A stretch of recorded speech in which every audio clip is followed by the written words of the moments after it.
All right, I'd like to call the meeting of Program and Personnel to order. At this time, I'd like us to stand and say the Pledge of Allegiance.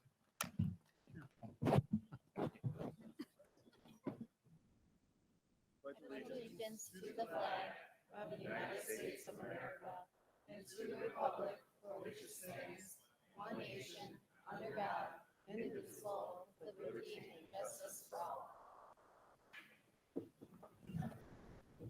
Okay.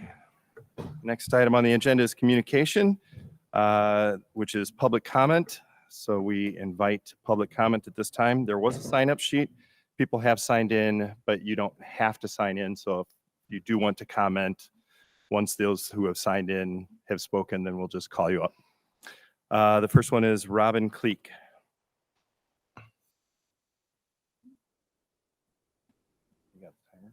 And just a reminder, I'm sorry, public comment is 3 minutes. Many of you know that already, but it's just a reminder. So when the signal goes off for 3 minutes, I'll ask you to wrap up your comments. Thank you. Thank you. I'm going to apologize ahead of time that I have to dip out as soon as I speak. I don't want to be rude. Hold on 1 second. We haven't started yet. We can't hear that mic. Can you hear me now? Yes, Yes? It could be a little hotter. we'll take care of it. Can you hear me now? Yes. A little bit of an echo? Okay. Nope. He's controlling it. Yeah, that should work. Sure. Got it now. Go. Can you hear me now? Yes. Good? Yes? Okay. I will do my best. I'm Robin Cleek, and while my 9 years on Hawthorne's board influences my point of view, I want to make it clear that I'm only speaking with my parent and taxpayer hat on tonight. Nothing I say is to be construed as being on behalf of the Hawthorne board. In an extremely short span of time, we're facing implementation of the APA, EOS, heterogeneous classrooms, equidistant grading, adjusting sectioning to comply with the 70-30 rule, going into collective bargaining, exploring multiple pathways and dual enrollment opportunities, hiring a new principal at LHS, followed by one at VHHS the next year, all in addition to the usual ebb and flow of changes from year to year as new students enter as freshmen and others move on. I'm not here to debate the merits of any of these initiatives. One concern is the sheer volume of change, especially with the short span of time between planning and implementation. It became clear at the March 18th meeting that there is no current plan. At best, there's a plan to plan. Teachers are teaching and then go on break for the summer, and in several cases, the assistant soups in charge of creating the plans are MIA. Many of us aren't feeling confident that any hastily created plan at this point will be adequate. The other major concern is the glaring lack of a robust MTSS, the crucial component to making sure these initiatives are successful. Test retakes and online or peer tutoring does not make for an adequate MTSS plan. The very people you purport to help through these initiatives are the ones you'll hurt most by implementing them without having MTSS in place. I'm fortunate to be able to afford a tutor when my kids struggle or nobody is staffing the ARC during their free periods, but many can't say the same. And there's no release valve for students who find themselves in over their heads with honors or AP classes. To paraphrase Ben Franklin, a failure to plan is a plan to fail. Moving on, the board often isn't asking several questions that need to be asked for the public's understanding, even if not for your own. And when questions are asked, you're permitting them to go unanswered. Who works for whom? While board members are told by IASB to remain in the balcony, we are also reminded that we are to ask informed questions to help the district communicate a salient message to the public. We aren't to come to a meeting with a fixed mindset, and we are to hold our superintendent accountable for all those things occurring on the dance floor. There are real teachers, staff, and students on that dance floor being impacted by your decisions every single day. Your union is pleading for you to listen for their sake and the students' sake. Their message, along with the communications audit indicating most of them feel the district is moving in the wrong direction, should speak volumes. In conclusion, I'd ask you to press pause on most of these initiatives. Without MTSS in place first, nothing else should move forward unless legally required. Please start asking the tough questions and requiring answers. That is not you joining the dance floor. That is you doing your job. Please trust but verify. That should become your MO. Thank you.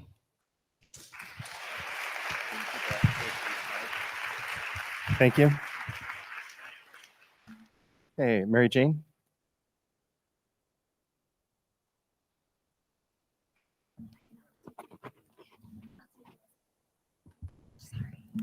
Can you guys hear this?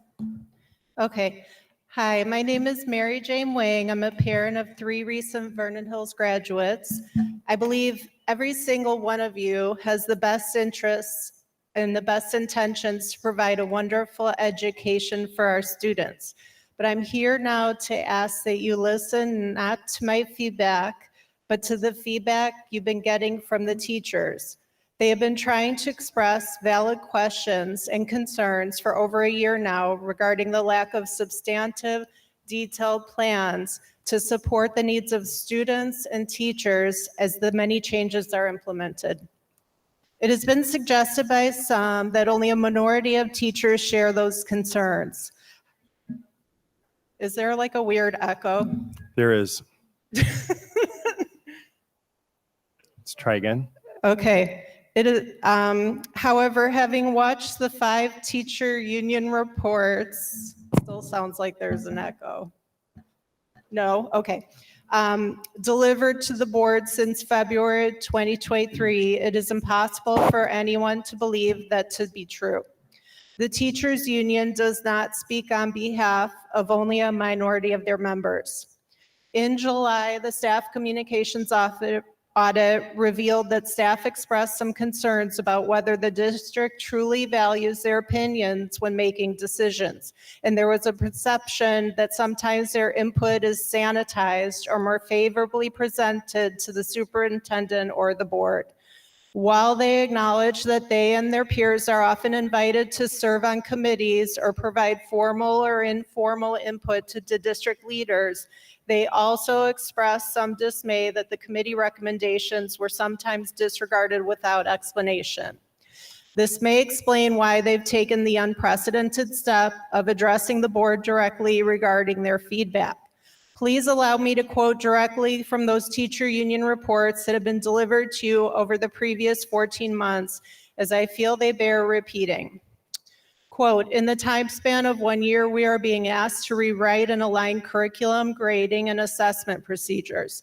There are attendance policy changes, APA law mandates, the EOS program, co-teaching restructuring, and heterogeneous classes on the horizon.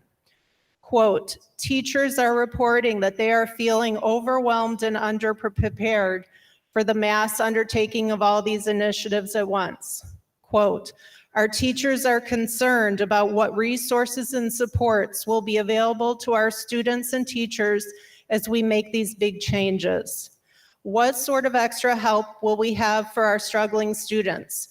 Will students have the ability to move down if they feel the challenge is too much without compromising optimums which are designed for effective instruction? Quote, the That's 3 district minutes. has placed an impossible task on the teachers. We fear that without narrowing our focus, slowing down the district initiative timelines, and strategizing in a productive way, even the best initiatives will fall flat. And finally, quote, tonight we ask you, the board, to question the administration as they overload our teachers with district initiatives in an unreasonable time span, end quote. Please wrap it up. Can you hear me? Yeah. Okay, you're at your 3 minutes. Can I just add one last sentence? Please briefly. If you did not listen to the teachers when they stood before you to express their concerns in February or in October or in November or this past March, I am respectfully asking that you, the board members, please do so tonight. Thank you. Thank you. Julie Landgraf.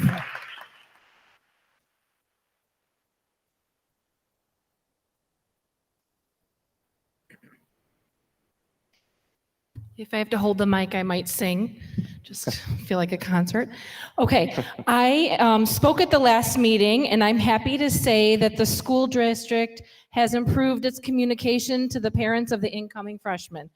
So many have at least been made aware of the sweeping changes that are taking place next year. I will say I am disappointed in our school board and the lack of response to my email I sent and other emails that others in the community have sent, and we have not heard a response back from the board. We ask you to represent us, and not communicating with members of the community is unacceptable. I will say that the communications that we receive from the district have yet to provide a substantial plan that lays out exactly how our district will implement each of the changes. Working on this plan should not be taking place now, but this plan should already be complete and thoroughly laid out. Emails just stated what the change will be and that there will be some teacher training, but the training to me seems too late in the summer when teachers are not contracted to work, or in the fall when you're actually planning on having these trainings, and the programs are supposed to already be in place. I lost my spot. I have never seen in the corporate world training take place after the rollout of a massive change. When implementing this many changes in 1 year, a thorough plan should be presented to the community, the board, and most importantly, the teachers. The plan should include the details on how you're implementing these changes, not only now, but in the years to come, as well as verification measures on each of the changes taking place. It's not only beneficial for not only for the striving learner, but also for the learners at grade level and above grade level to ensure that we are not slowing down a single student. Measuring the outcomes of the students when they are even 1 year past these changes could be too late and cause the students to fall behind in every learning level. There also needs to be a plan to press stop if things are not working. How will one measure what is failing when so many things are changing at once? How will you know what to stop when you don't know what is failing? This brings me to my next point, and it's back to the teachers. They're the most important asset to our schools. They have been raising alarms that these changes are too much and will cause them stress. We must, as a community, recognize that the teachers who are trained in education with multiple degrees are concerned about the drastic changes that will occur for our students. As a daughter of teacher, a friend of teachers, and a parent of children, I have never met a teacher who is not dedicated to their students with their whole heart. If they are raising alarms through the union, why is our superintendent and our board not listening? Why is our board not questioning what is happening?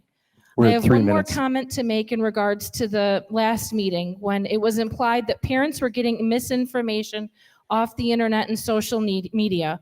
I want to stress to you that if you think the information in the community is really is not true, please know that the sources of information all have come from past board meetings, past committee meetings, and requests for information. This misinformation is your information. We're at 3 minutes. Okay, sorry. We're a community asking for these sweeping changes to stop or pause until they can be individually rolled out with a true plan in place to measure and gauge the successes and failures.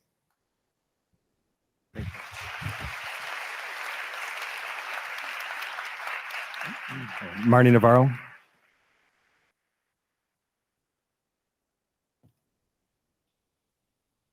Good evening. My name is Marnie Navarro. I am a District 70 and District 128 graduate and mother of a gifted District 70 fifth grader. I, along with many other parents, taxpayers, and teachers, spoke to you at the last board meeting on March 18th, expressing our deep concerns about the direction this administration under Superintendent Herman is taking our district. Our community's heartfelt pleas were completely disregarded, and the 5 of 7 board members in attendance on March 18th unanimously voted to RIF 9.7 FTEs, notwithstanding that under questioning, it became clear that this administration, 2 years into planning, had no plan with regard to how the impending 4 new initiatives would be implemented and supported a mere 6 weeks before the end of the school year. But I'm not here to talk about that tonight. I'm going to talk about how a historically high-performing high school has been hijacked by Superintendent Herman and now her hand-picked hires, and is completely impervious to input from the expertise of our most valuable resource, our teachers, who are here in force tonight, and God bless you and thank you, our parents, students, taxpayers, and community. Over the past 3 years, Superintendent Herman has added 4 additional district-level, 6-figure administration positions at significant cost to taxpayers. These hires have proven to be an incredibly poor use of resources. Even with the addition of these costly administrative positions, District 128 is hemorrhaging our hard-earned taxpayer dollars on expensive outside consultants. A prime example is now former Assistant Superintendent of Teaching and Learning, Dr. Yesenia Sanchez. Dr. Sanchez was hired by Superintendent Herman against the recommendation of the interview panel. She came from North Chicago. She had no high school experience, and yet she was tagged with overseeing teaching and learning at District 128. Fears were soon confirmed when it became clear that Dr. Sanchez did not have an understanding of our district's strengths and needs. Mind you, she is the architect and lead of 2 of the 4 impending converging initiatives: the district's grading and assessment initiative, which is a complete mess, and the APA initiative. I've since issued a flood of FOIAs to District 128 and have learned that Dr. Sanchez was placed on fully paid administrative leave effective November 3rd, 2023. District 128 executed a separation agreement with her dated February 12th, whereunder we are paying her full salary and benefits through the end of this academic school year, to the tune of $211,000 in exchange for her dropping her EEOC discrimination claim against us. 3 And minutes. now, another administrator, Herman's hand-picked hire, Dr. Ellis Bowen, who is apparently eating MTSS. Please turn that off. I note she's not here tonight. She's also MIA. Bottom line, Dr. Herman is, as we speak, picking our new principal. Next year, we'll pick Vernon Hills Please wrap up your principal. comments. I am wrapping it up. And costing our taxpayers hundreds of thousands of dollars of taxpayer money. The math ain't mathing, folks. The emperor has no clothes. Ms. Hessel and Superintendent Herman have dismissed us, even when confronted with District's 128's own public records. Therefore, I'm only speaking to the rest of this board. Board, contrary to what Ms. Hessel claims, Please wrap you up. do have the ability to question, evaluate, and terminate Ms. Herman, and you should. Most importantly, this is not your money. This is our money, and it's being mismanaged egregiously. Mr. Arnold. This is the last one. Parents and taxpayers, these are our students, our schools, our property values. 5 of these 7 board seats are up for election in the spring. We must take back this board and save our schools. Join us.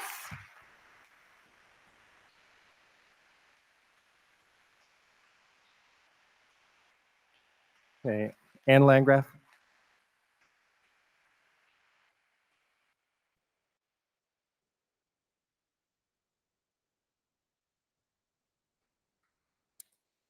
Good evening. Oh, this is loud. My name is Ann Landgraf. I used to be on the board for 10 years, starting in 1999. I was at the time where we came from one high school, Libertyville High School, which was an excellent school, and we developed a district with 2 excellent high schools, and that's all because of all the people sitting right here in cooperation with the administration. I think we had very good cooperation, and that led to us being an excellent district. I think we still are an excellent district. And what I want to say, I'm talking, I don't have a prepared statement, but I want to say, I keep on hearing that we should slow down. And I think if you're on the board, if you have children in the district, are going to have children in the district, think about the children. Think about our students. We are planning to put all these things on these ninth graders. They're going to be in a new school, new teachers, new programs, and we're going to throw all this stuff at them. Why? We have successful programs. Let's go slower and see how we can implement some of these programs at a slower pace. And I've read the information you had published about why you want to offer heterogeneous classes, that you want to give harder classes, more challenges to kids. Well, for those striving students, why don't we? Let's see what they can do. And if they can be successful, then we can move them up. But why just throw them into an honors program or into a college prep if they're not ready? And when do you think the kids are going to have the time to do all the things they do in high school and find the help that they're going to need in this new school with these new people? You got to think of the kids here, people. That's what you're here for. So please consider that. Think about the kids. Let's think about their mental health. There's so many things thrown at them, especially as they go into high school. And I think about all the kids in my family that are going to be coming through this, and I want to keep their mental health sane. Thank you so much. Thank you. Okay, there aren't any more on this sheet, but if anybody would like to come up and speak, please do so at this time. You're,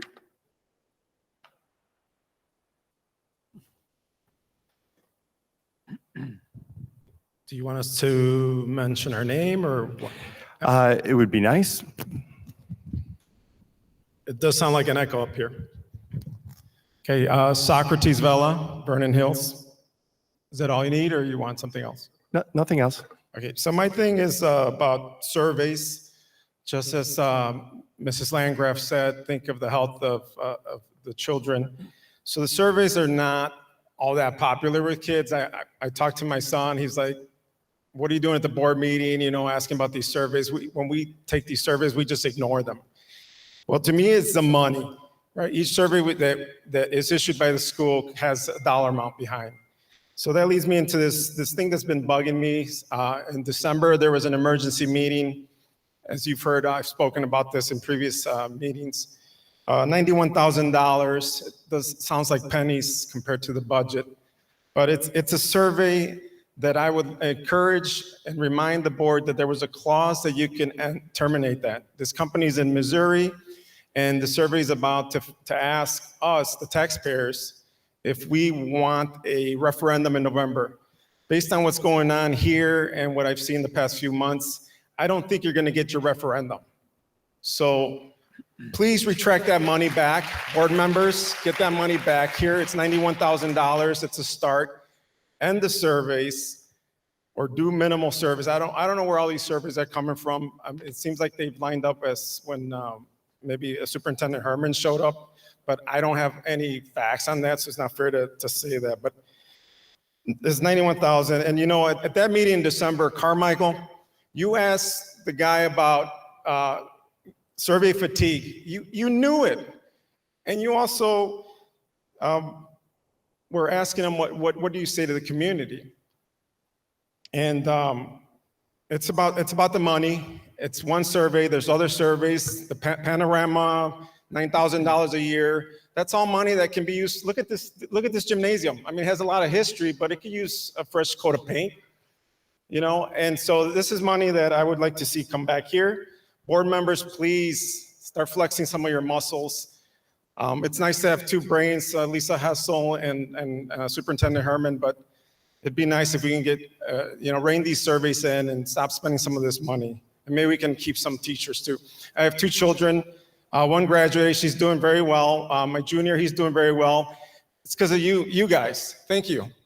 You teachers are the ones that my son loves going to school. He has AP honors, so My children are second generation from, my parents came here from another country. We're doing fine. We didn't need to push them. It's us parents that hold our children's hands to move them into where they need to be. Thank you for your time. Thank you. There is one other on the sign-up sheet. That's Wes Pullen. Wondering what mic she's coming to. Thanks.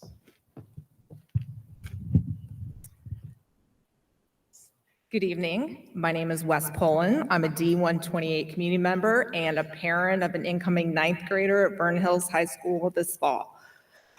Our teachers are the district's most important asset. When it comes to student success, they're the most influential in-school factor. They have the most informed view of what works in the classroom. They're content experts. Teachers' contributions are critical to the success of any curriculum, pilots, interventions, etc. Without them, this district would not be able to educate our students. When teachers are brave enough to speak out, you must listen. They have valid and legitimate concerns that deserve to be acknowledged and addressed, not ignored. Since February 2023, the teachers have publicly raised concerns at your meetings regarding the multiple initiatives the district plans. I'm sorry, there's this weird echo. Plans to implement simultaneously this fall. I understand that getting involved in the district's day-to-day operations is not the board's role. However, when teachers continue to share their concerns, you must ask questions and demand explanations why their issues still need to be resolved. Our teachers have better things to do than to show up to your board meetings to plead for the plans, tools, and supports they need to do their jobs. It's a test. It is a testament to their dedication to their students and the district that they continue to show up and speak out.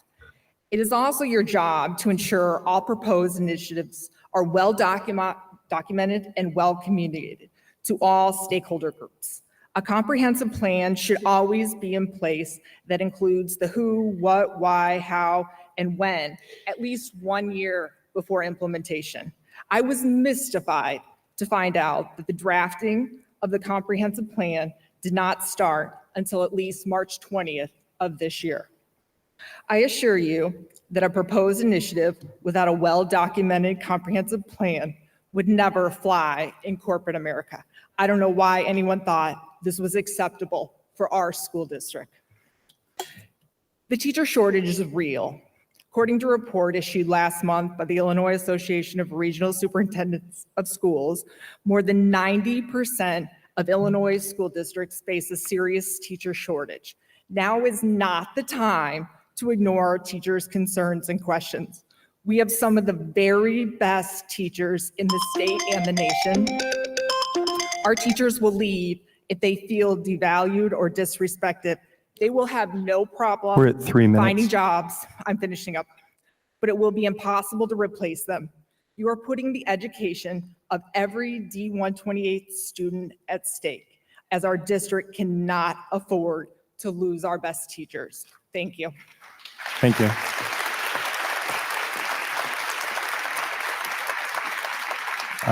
The podium is open if anybody else would like to comment.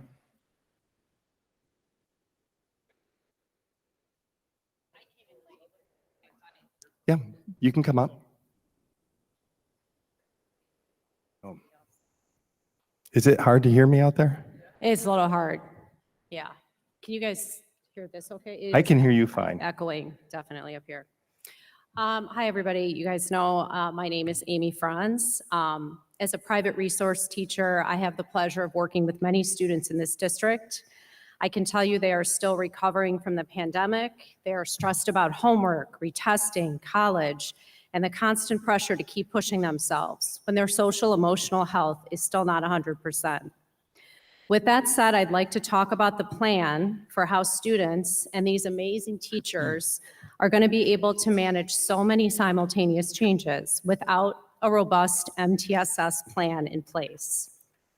An MTSS, or a multi-tiered system of support, is, quote, graduated, time-bound supports to address specific students' needs with specific research interventions. A robust MTSS system takes about 3 to 5 years to fully implement. My colleagues at Lake Forest have had an MTSS in place for several years.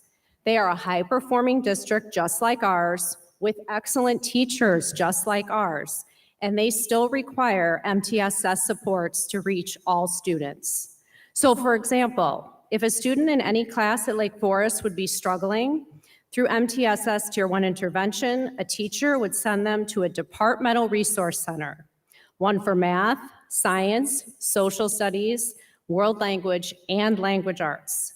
These teachers have access to data about each student that is synthesized with various assessments. Their progress is tracked and timed, and their intervention will either stop or continue to move on as needed. Other Tier 1 supports they offer are after-school executive function coaching and Wednesday morning small group teaching in the morning. This is what robust MTSS looks like.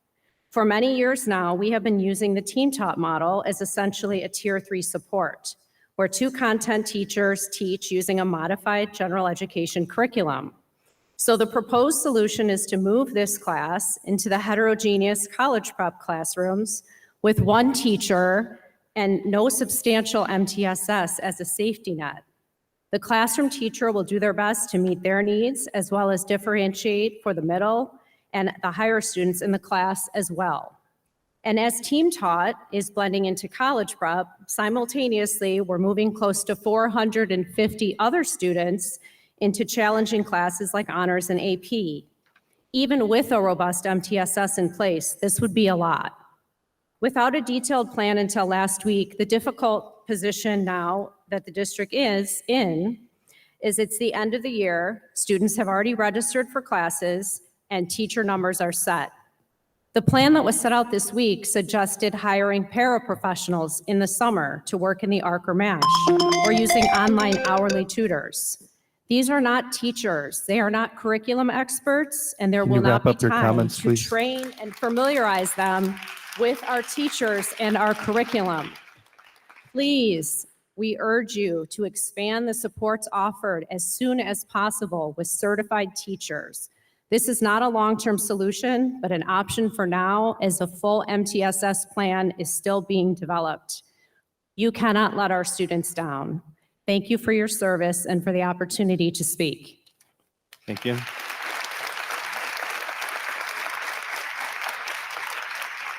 Is there anybody else who would like to address public comment?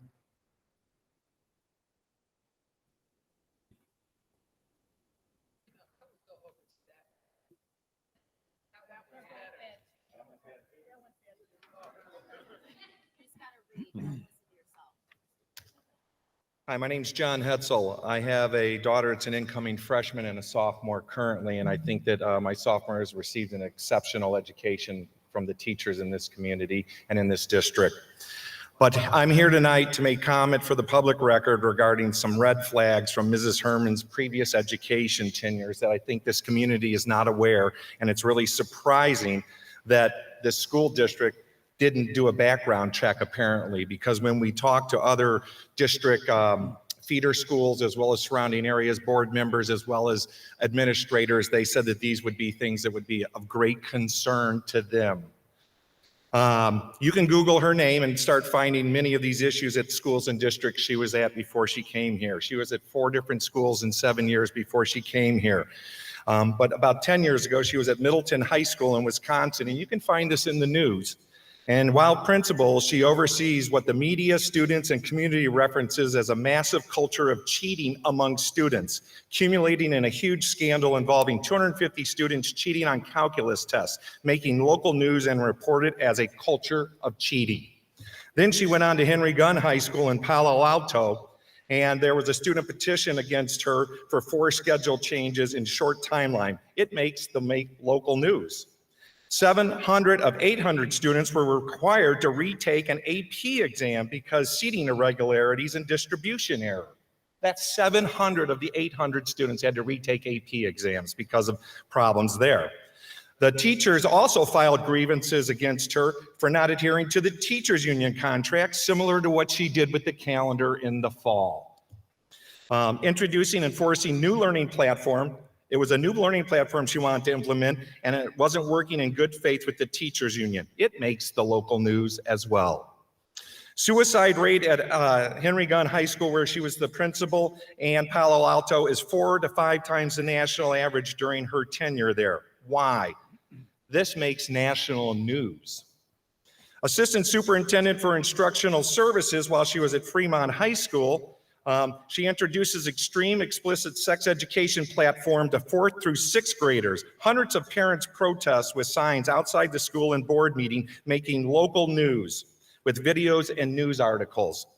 Then later on, the BOE votes to rescind the sex ed platforms that she implemented once she was gone, I believe.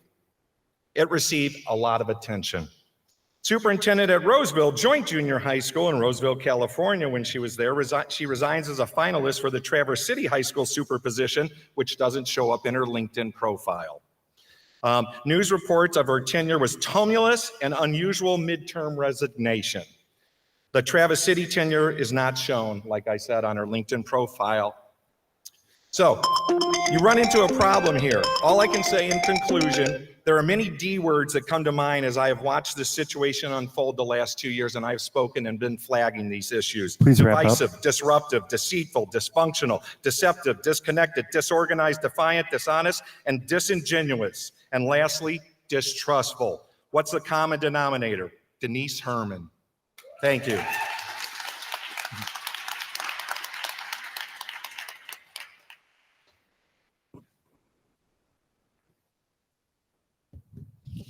Can you hear me? It echoes.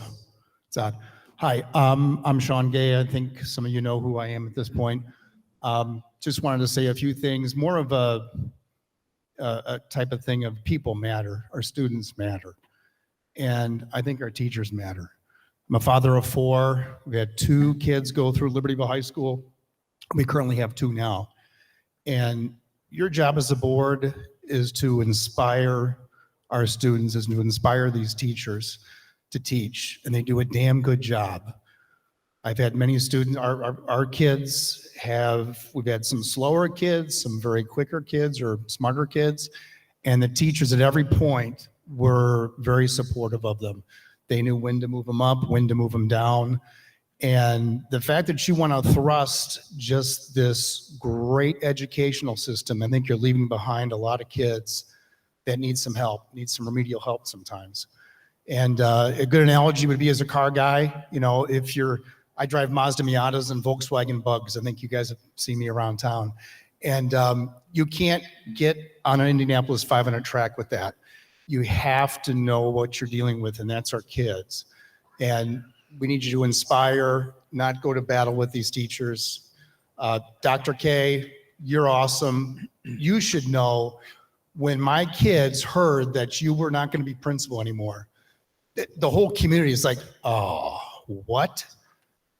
Stephanie, Zachary, I mean, you know, our other kids, and you need to know that, like, you are awesome what you do. You and I always haven't seen eye to eye, which is great, which is fine, but I respect that. And I think listen to those good people over there. They're the ones that are inspiring our kids to do their best, no matter, you know, where they may fall in that whole, you know, echelon of learning. But just to kind of say, hey, we're going to, you know, rip away these systems and put in systems of, hey, we're going to lift all these kids up and they're going to be great. I just don't think that's the way to go. Thanks for your time.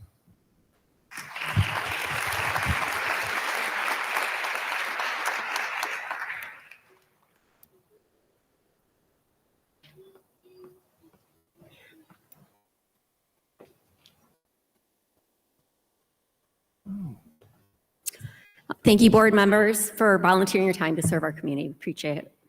My name is Beth Zender. I'm a proud LHS graduate, and I chose to raise my children here. I'm a former Stevenson High School English teacher, and currently I work for a nonprofit that provides MTSS reading intervention services for underserved schools in the area. As an educator and as a parent, I am concerned about the number of changes occurring simultaneously here and that our students will suffer.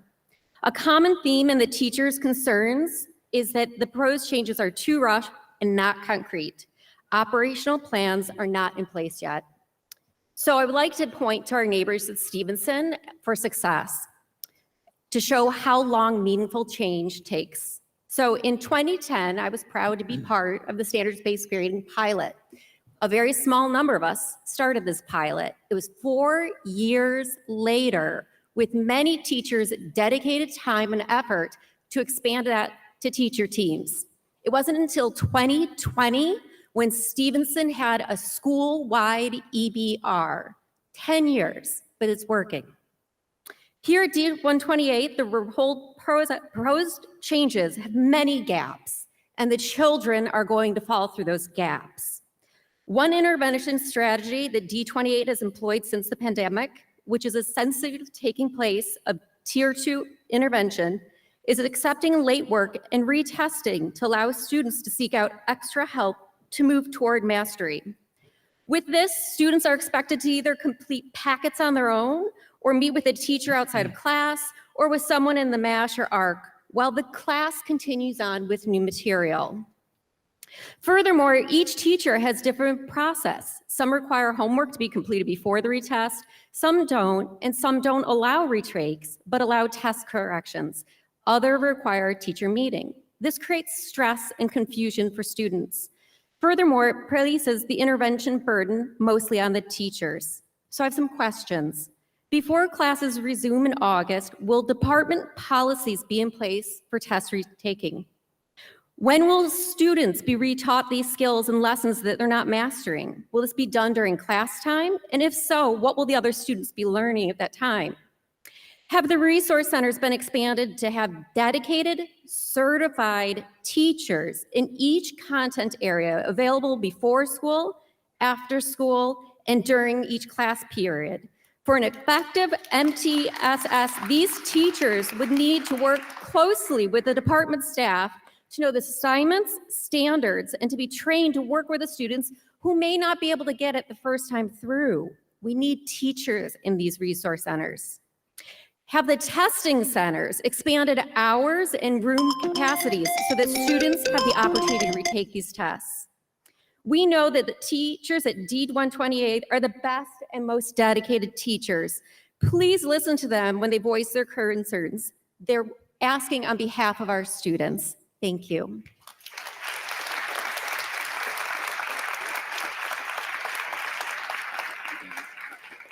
Is there anyone else who would like to address the board?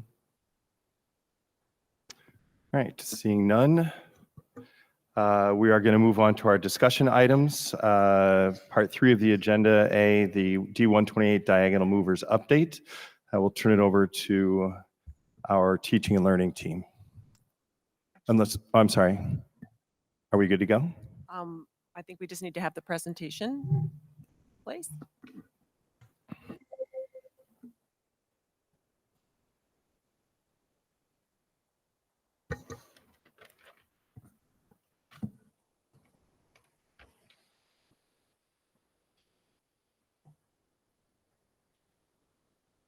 Thank you, Mr. Stanley. And thank you everyone for being here tonight.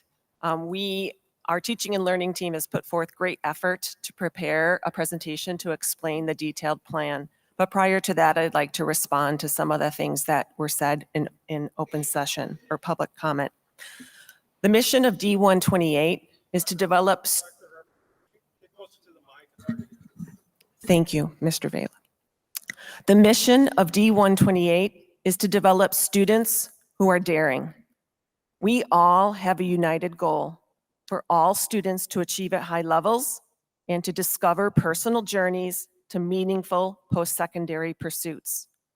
Our daring mission attracted me to this district and continues to be a beacon of excellence for candidates applying for positions in our schools. As superintendent, one of my key responsibilities is to ensure focus on and progress toward the district's strategic plan. The energy and passion we've heard tonight from our stakeholders in the community is evidence of how much people care about the quality of education our students receive in D128. It is also an example of how our foundational strategies work interdependently and the need to ensure attention is paid to each. Next slide. Our foundational strategies include collaboration, developing a collaborative culture that empowers organizational synergies and strong partnerships. We hear the voices of teachers who want additional opportunities for meaningful collaboration beyond committees and additional time to do your expert work. Financial stability.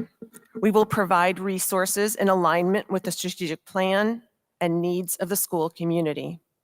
We hear the need to be fiscally responsible for our plans to be sustainable over time. Yet we need to invest dollars in what matters most, student achievement. The next is partnership. We engage students and families as partners to achieve our mission and goals. We hear that our K-8 families did not feel informed or included in aspects of expanding access to our rigorous learning, and we will be more explicit in sharing D128 news beyond our current 9th through 12th grade families. For continuous improvement, we focus on learners' experiences, stakeholder engagement, and data collection and analysis to inform the conditions, processes, and practices that will improve teaching and learning. We hear people's request to share data about the number of students who will take rigorous courses next year and the plans to support them well. And we will share that information with you tonight. Innovation. We create transformative systemic change to ensure equitable student achievement. We hear you when you say these changes feel like too much too soon. Transformational systemic change does require multiple variables be adjusted simultaneously. However, we have explored several ways to lengthen the runway on some action plans to reduce people's stress. All of these work simultaneously, and if any of them are out of balance, it can feel uncomfortable for people in the organization and receiving services from the organization. Next slide. Another essential component of our strategic plan are our strategic boundaries. What we will not do in order to stay focused on our mission, vision, and goals. We've said that we will not allow past practice to create barriers to new and innovative ideas. That we will not make decisions without the use of pertinent data provided by relevant stakeholders. And we will not adopt any new program or service unless it is accompanied by staff development needed to implement effectively, accompanied by the means to assess its effectiveness, and staffed and funded sufficiently. The presentation you will receive tonight outlines our plan that addresses all three boundaries. A key responsibility of a school board member is to hold administration accountable for ensuring these elements are in place. Next slide. I was that student, the students to whom we're referring in our EOS, APA, and heterogeneous classes. This is an essential part of who I am as a leader and as a person. I was a low-income student, one of our growing underrepresented groups in this district. I know what it's like to have doors closed in school because you can't afford things. I wanted to have access to the same opportunities as my peers, and I did not need the school to develop a perfect plan in order to take action on my behalf. I was the first in my family to go to college. My parents wanted me to be successful, but assumed that the adults in the school would look out for my best interest, that a public school would implement policies and practices that ensure all students are prepared for post-secondary pursuits. Next slide. We all agree with this mantra. First, do no harm. People who have requested that we pause implementation of the expanding access to rigorous courses plan are doing so with extremely positive intentions. It is important to them to know that clear plans are in place to support students if they struggle, to know that students and families have received counseling to make informed decisions. We hear this concern and are expanding our multifaceted plan to respond to student needs when they arise. However, next slide. Oh, back one, sorry. There is another key factor that needs to be considered, and one person tonight spoke of students' mental health. The importance of students' academic identity, how I see myself as a learner. Through the Accelerated Placement Act, Equal Opportunity Schools, and heterogeneous classes, we have identified students who are proficient or advanced on state standards as measured by standardized testing, and invited them to stretch themselves as learners, to be daring. Over the past several years, our administrators and teachers have invested significant time investigating best practices, listening to people's needs and concerns, and extending runways for significant changes when possible. For example, last spring, the Grading and Assessment Committee recommended conducting a pilot this year instead of full implementation to ensure teachers had time to prepare for its implementation in fall 2024. However, the practices we have implemented to expand access for all students to rigorous courses are not negotiable. Next slide. The proverbial toothpaste is out of the tube and can't be put back in. We have invited and encouraged students who are qualified for honors and advanced placement courses to enroll. We have boosted their academic confidence and said we would welcome them with open arms into these new learning environments. We created sections, assigned staffing, and started creating our master schedule, all in alignment with approved board policy and state guidelines. It would be impossible for us to uninvite students, change their course request, change our staffing plan, and have an effective master schedule prepared by August. Finally, in a letter I received from County Superintendent Dr. Michael Carner, he stated that it is the expectation of ISBE and the Lake County Regional Office of Education that APA, otherwise known as Law 105 ILC 5-14A32, be our policy and that it is adhered to for the 24-25 school year. He also noted for public schools and districts, he also noted that the Illinois State Board of Education has the power and duty to set requirements for public schools, and districts should operate and assign recognition status according to the implementation of APA. Failure to follow Illinois School Code will result in the recognition status of a school district being effective. School districts must follow school code. Next slide. We are listening to your concerns and have paused the community engagement process that someone spoke of to explore funding options for building improvements and capital projects. Although the physical needs of our aging facilities will not go away, the needs teachers have expressed for increased equipment and alternative learning will need to pause. We believe we must pause this work and focus our full attention on expanding access for all students to rigorous coursework. Next slide.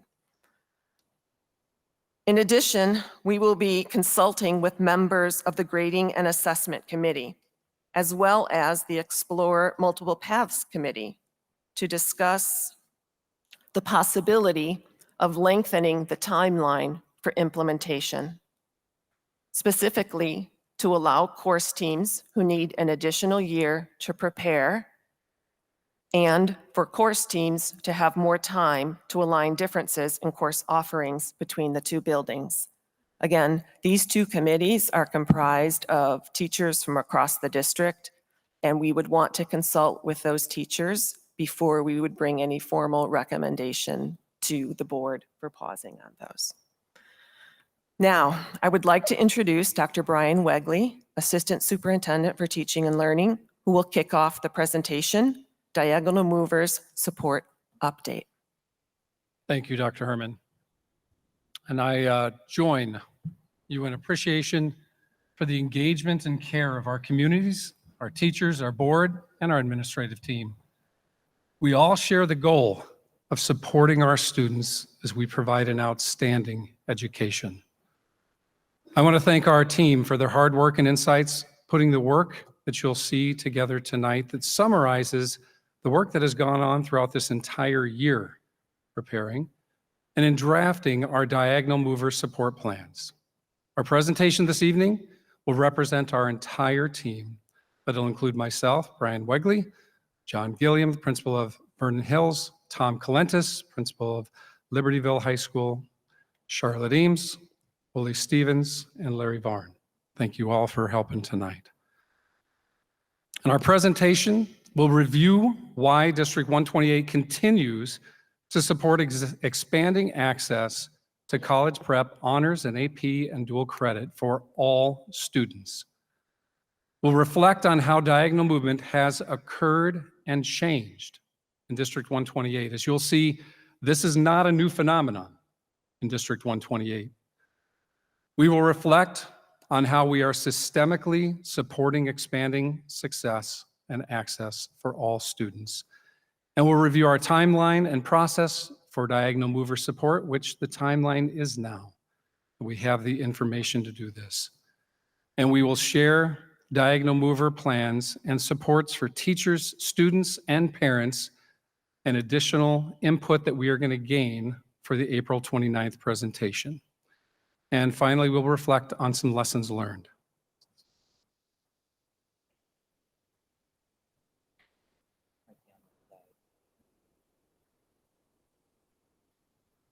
There we go. All right. Please don't match. Yep. All right. This work connects directly to our strategic plan. We exist to develop graduates that are daring and explore and discover personal journeys to meaningfully post-secondary pursuits. All students need skills and belief in them and themselves, literacy, numeracy, and schools to be daring lifelong learners.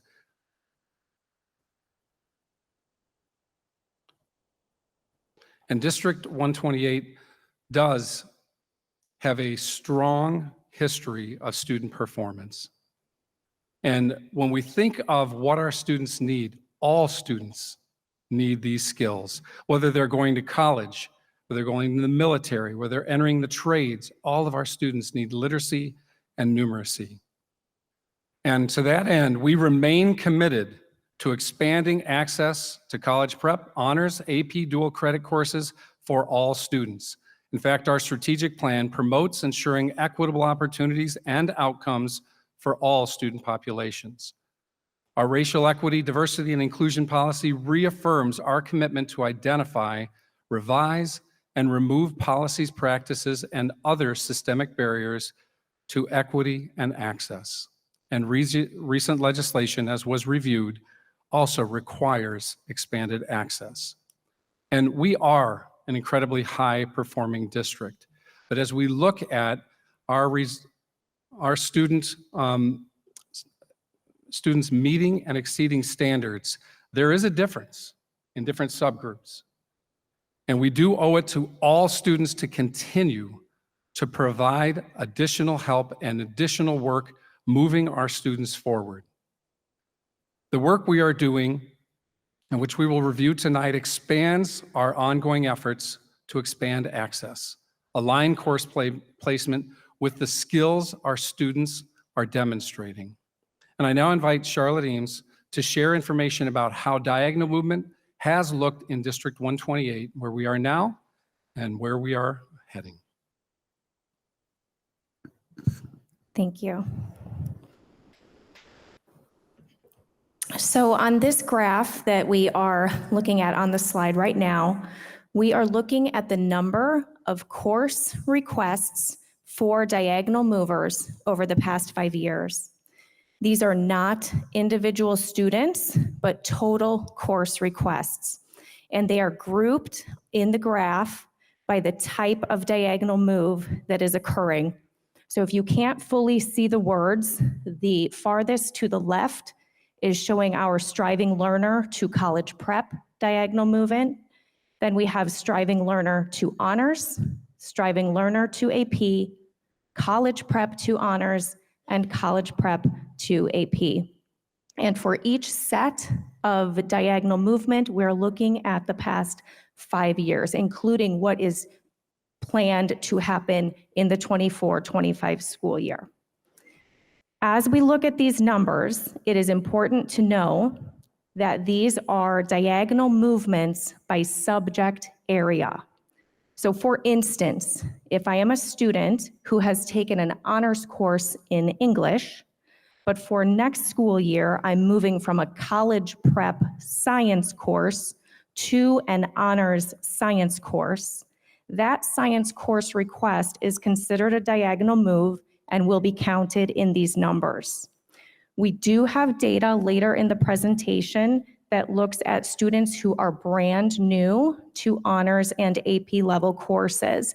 But this graph and the one that follows on the next slide take into account diagonal movement by subject. It is also worth noting that there are places in our curriculum design where students move from college prep to honors by the design of our curriculum. One of these examples is a student who is in Spanish 2, which is a college prep level course, moves to Spanish 3 honors when they are at that level. Those students are also reflected in these numbers because they are also diagonal movers, but that is part of the curriculum design and something that happens every year.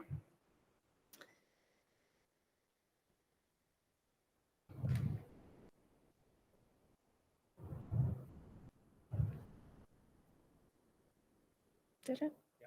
Shoot, I want the numbers to come up.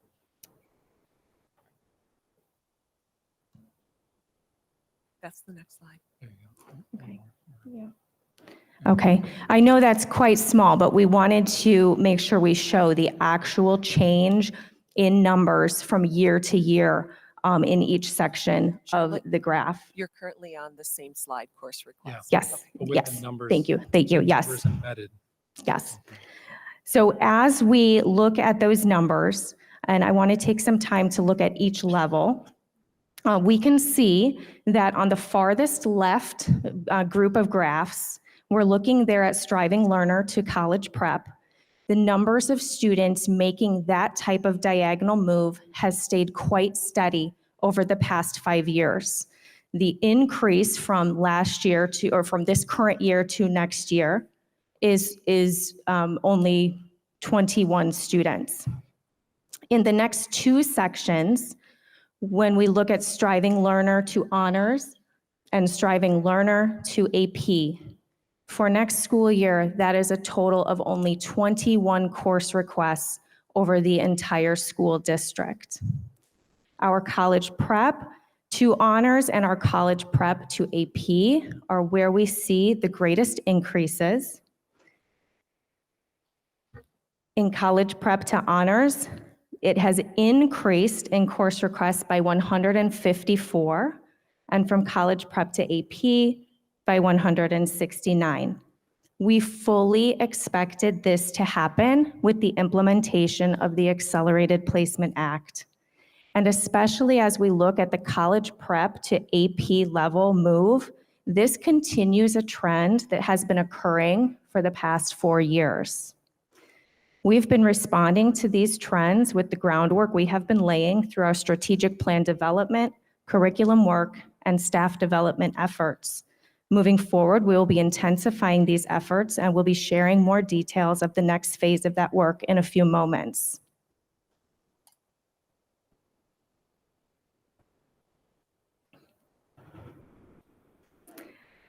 On this slide, the graph is very similar. It's a very similar looking data. Here we are looking at individual students. So students who are making more than one diagonal move are not duplicated when we look at these numbers. But we see very similar trends. I want to point out again the striving learner to honors and striving learner to AP. On the last slide, we saw that those two types of diagonal movements accounted for 21 total course requests. On this slide, we see that that accounts for 20 total students. What this means is, with the exception of only one student in our district, students are only making this type of move, this type of diagonal move in one course area.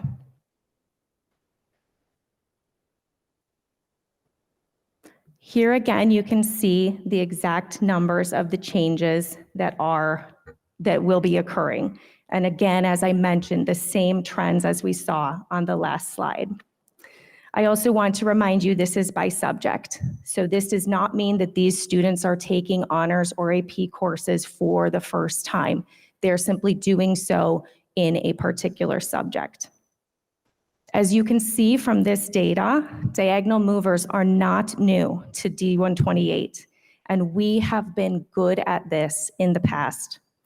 A brief analysis of grade data showed that our striving learner to college prep diagonal movers achieved near an 80% average. Our college prep to honors or AP achieved at about an 87% average. We believe this next phase of school-wide development will only continue to support our work and help our students be even more successful. A list of our diagonal movers for the 24-25 school year will be shared with teachers and problem-solving teams in order to monitor progress. In the graphs on the previous two slides, we have been looking at diagonal movers by subject area. This table shows the students in District 128 who will be taking their first honors or AP level course next school year. This is a total of 255 students across the entire district, and the majority of them are current 9th graders who will be rising into 10th grade. Of these 255 students, over 3/4 of them are taking only 1 or 2 honors or AP level courses. We do have 50 students taking 3, but only 7 who are taking 4. I would just like to add that some of these slides were added if you're following along what we posted, because some of the board members had additional questions about the data. So we've added a few slides today to make sure they had the complete picture of the data. So Could you that go back one more, please? Wait. Sorry, Ms. Drumke, is this the slide you wanted? So students that, because this wasn't in our packet. this was data that was requested over the weekend, and we Thank you. wanted to make sure that it was made available to the board members.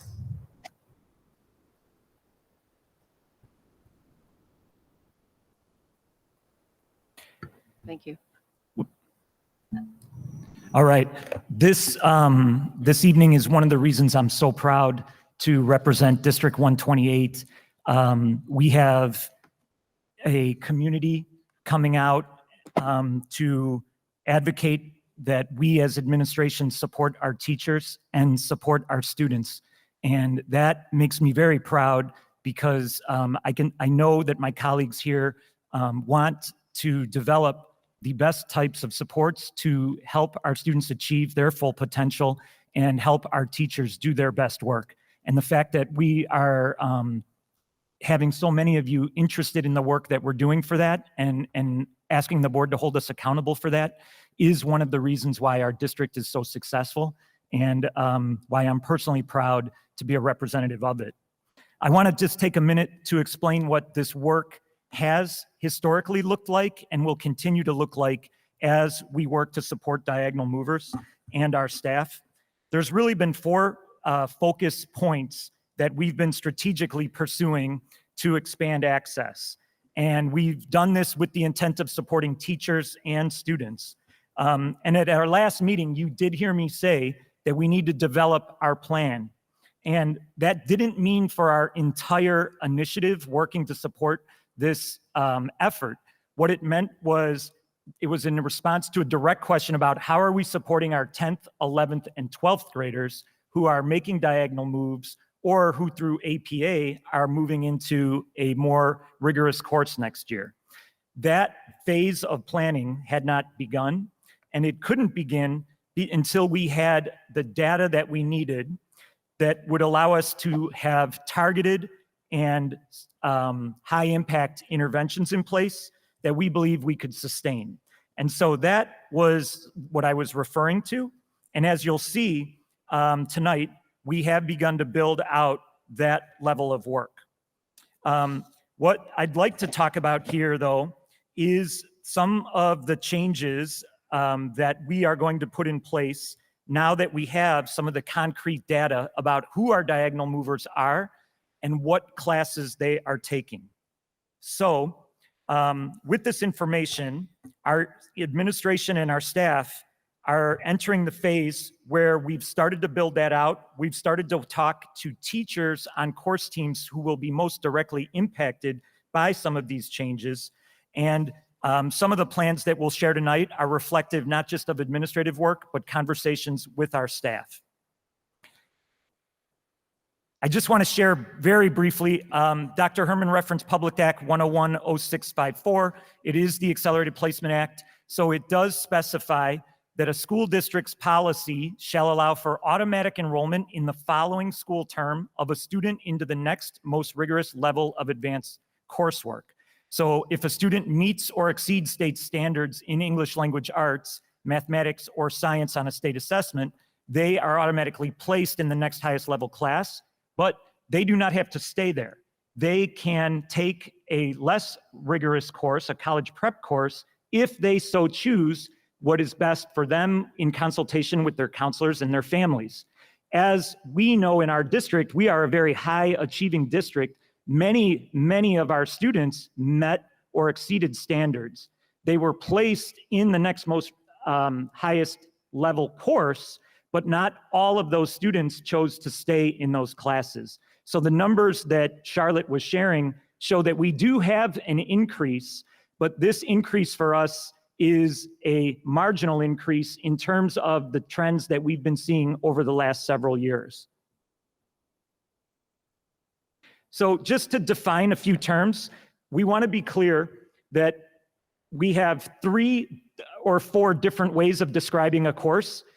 College prep are courses across our curriculum that prepare students for college level work.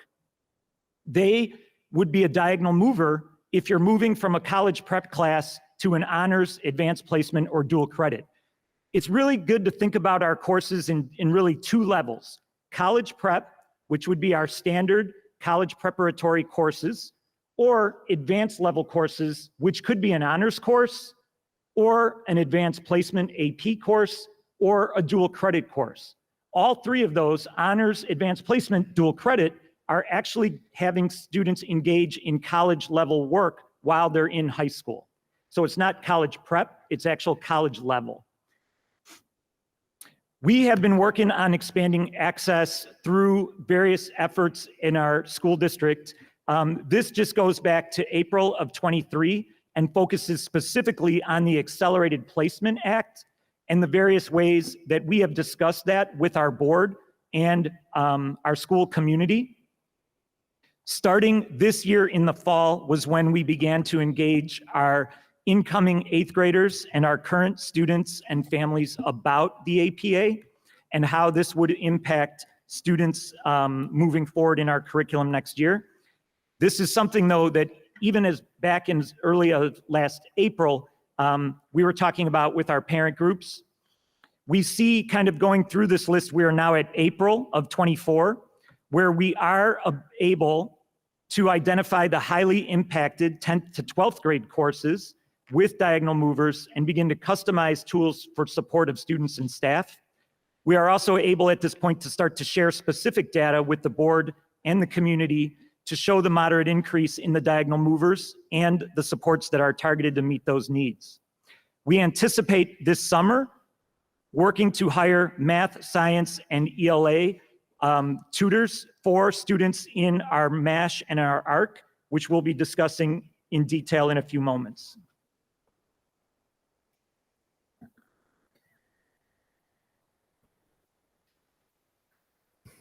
One of the things that we have heard and want to address is just simply what have our LST, our learning support teams, been doing to articulate and work with students relative to the specifically the Accelerated Placement Act. And I want to highlight just a couple things. Our counselors and student services staff have worked hard to communicate these changes to our students and our families. And over this past year, we've provided information through media like emails, newsletters, meetings with students, parents, and foundational school administrators. We also want to take a moment just to highlight what our counselors, the steps that our counselors have taken as they have been addressing questions from both parents and students. As I mentioned, we've had in both buildings, and not exactly the same in both buildings, but primarily the same, communication strategies, class meetings leading up to, class meetings and webinars leading up to the course enrollment process. That was before first semester ended. And then trying to keep parents up to date on all the changes through our newsletters. At both schools, counselors have had meetings either through signups or through specific grade level meeting appointments to discuss future curricular options in the core areas and of course others. And then of course for students coming into our system, our 8th grade orientation and optional counselor meetings have been provided for our 8th grade students. One of the things that we wanted to address tonight that we heard in our last board meeting was what about students who get into these classes and feel overwhelmed? What are their options? Of course, our first response is going to be in a tier 1 kind of way. What's happening in the classroom and what can we do to support? But we do recognize, and it happens every year, that at times students need an exit strategy. One of the things that we did this year in our registration and enrollment and staffing process is to build space in some of our college prep classes so that if and when students struggle in honors or AP or dual credit, there will be space for many of them to level back down. Now, I need to say right off the bat, and of course you can imagine that's a finite number of spaces.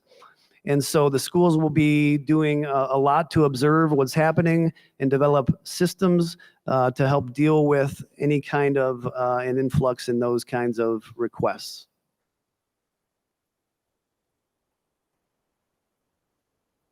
This is proving to be the most difficult thing of the night.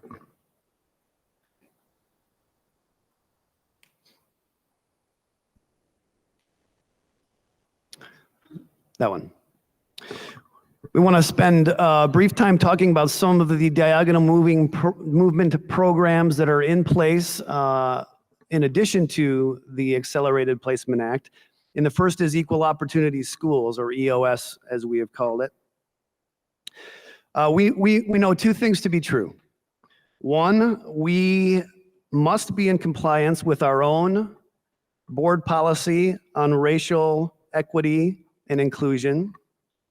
And two, we listen to concerns expressed by our own staff about the amount of work they've been asked to do in helping our system implement strategic plan actions. Our administration has heard this feedback, and that was one of the primary reasons why we partnered with EOS. This organization we partnered with to help alleviate the work on our internal system, and our EOS experts who can provide guidance and support for those in D128 as we develop systems for identifying, enrolling, and supporting students into more rigorous and AP classes. The system EOS helps us create is one where our schools are provided guidance on how to identify students who have demonstrated the skills, the academic identity, and motivation to succeed in AP courses, but for a variety of reasons have not yet enrolled in these important educational opportunities. While this is certainly something that our talented staff would be able to develop on its own, we determined that this was one specific area where an external partnership with a consultant was necessary. We want to highlight just a couple things about this. First, this is not finding kids and setting them up for failure. This is about us identifying students, high potential, underrepresented, that have those skills to be prepared and successful in those classes. Bless you. Thank you, Dan. Yeah, go back one more. In terms of a timeline of what we have put in place, in October, we kicked off the entire EOS process and organization to our staff. We surveyed staff and students and developed student interest forms. We selected adult trainers for trusted adults at Vernon Hills and LHS. And then we had those trusted adults reach out to our students. In May, our access teams will put a student and staff design system in place, as well as support meetings for some parents involved in that process. Tim? Over the 29 years I've been in this district, I've seen many iterations of support for striving learners. In most cases, it has meant that we isolate and reduce. We reduce in depth and rigor and expectations.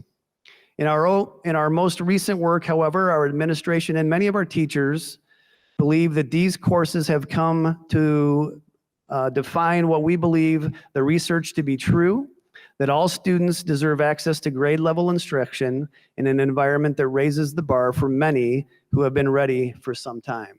Dan? To take it a step further, when we look closer at the data about who and when we're talking about kids, we have put barriers in front of some, no doubt. In this graph of student representation in the district, on the left, we see our overall demographics, and we highlight our African-American students and our Latina students. And if we look at our striving learning classes, that's students in team taught and some of our other striving learning courses, you can see the disproportionate representation of those students in those classes. We, of course, recognize, Dan, you can go to the next one. Before I say this is a graph then that represents low-income students in the district. So the graph on the left represents in dark low income, a relatively small slice of our student population. But when we look at our striving learner courses, again, team taught and some of the other striving learning courses, there's a disproportionate representation. Now, we also recognize that there are many factors, many variables that go into this kind of data. But as a district, our call is to reduce and eliminate as many barriers as possible. And that's where the EOS team has come in. We shift gears to our team taught curricular development. Team taught was a well-intended intervention, but we always review the impact of intervention and efforts on our student achievement. And after several years of strong implementation, it became clear that the team taught model was not yielding the results, as was shown earlier, that needed to boost our achievement of all students. Therefore, our district has taken action to redesign our approach to supporting striving learners and to reallocate the resources devoted to team teaching to other intervention models. It's important to note that the district's transition away from team taught was always designed to be gradual. This work would begin in the freshman level and move year by year to senior year. During the past 2 school years, administration and staff have been working at the freshman levels and involved in planning curricular adjustments to support this change. While D128 offered English team taught classes for sophomores and juniors next year, these classes are not running simply because of very low enrollments. And as you'll see in a moment, once our enrollment data became clear to us, we began to take steps to support these learners at the 10th and 11th grade levels. This is a visual of what some of the terms that Tom was using earlier relative to striving learners. And you'll see in that striving learner box, those are the 2 levels that over time our goal is to eliminate and move into the college prep level. Notice in the college prep level, we still have supports in place, specifically a co-taught, which has been a 2-year intervention where many of the teachers sitting out before us have worked to develop their skills working in teams, 1 gen ed teacher, 1 special ed teacher to meet the needs of their students. You may wonder what some of those other striving learner courses we are talking about. You understand maybe what team taught is about.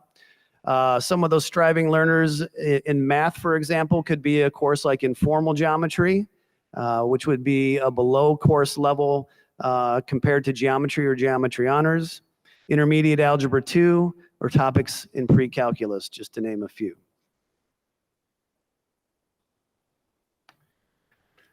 This highlights some of the work done this year, specifically relative to the heterogeneous course curriculum development.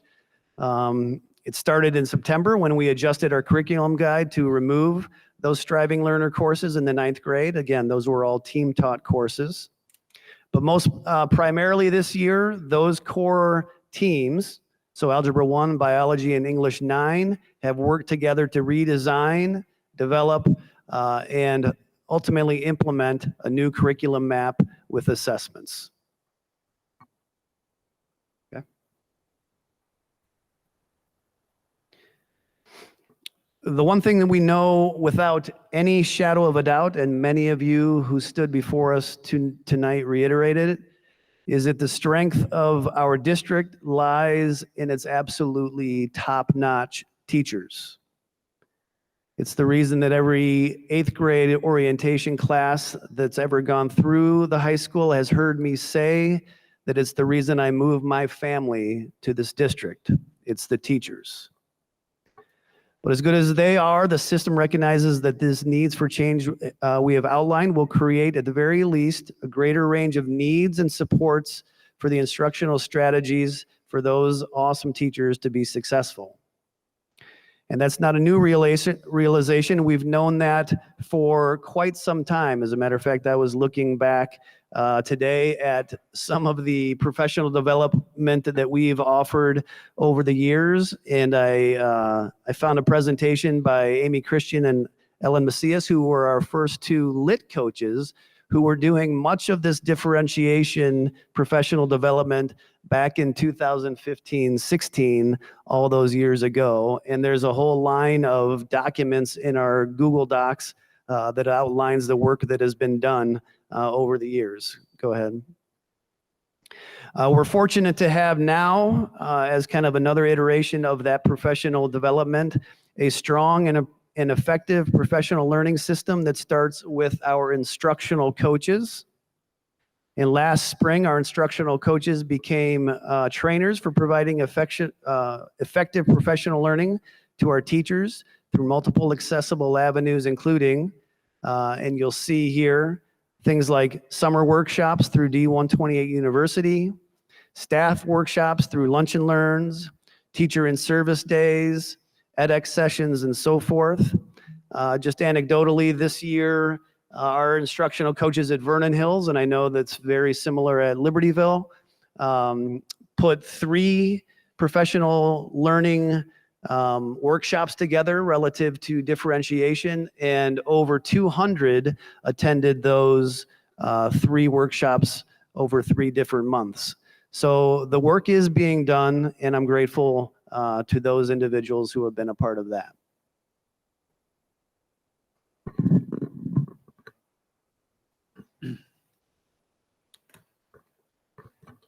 All right, good evening, everyone. My name is Ole Stevens. I'm usually not up here with my esteemed colleagues, so I'll just take a moment to introduce myself because I'm usually not up here. So I am the Assistant Principal for Student Services here at Libertyville High School. And in that role, along with my other colleagues and assistant principals, I have been a member of the MTSS committee for the district. So it's my privilege to talk to you about this MTSS process that we have been on this year.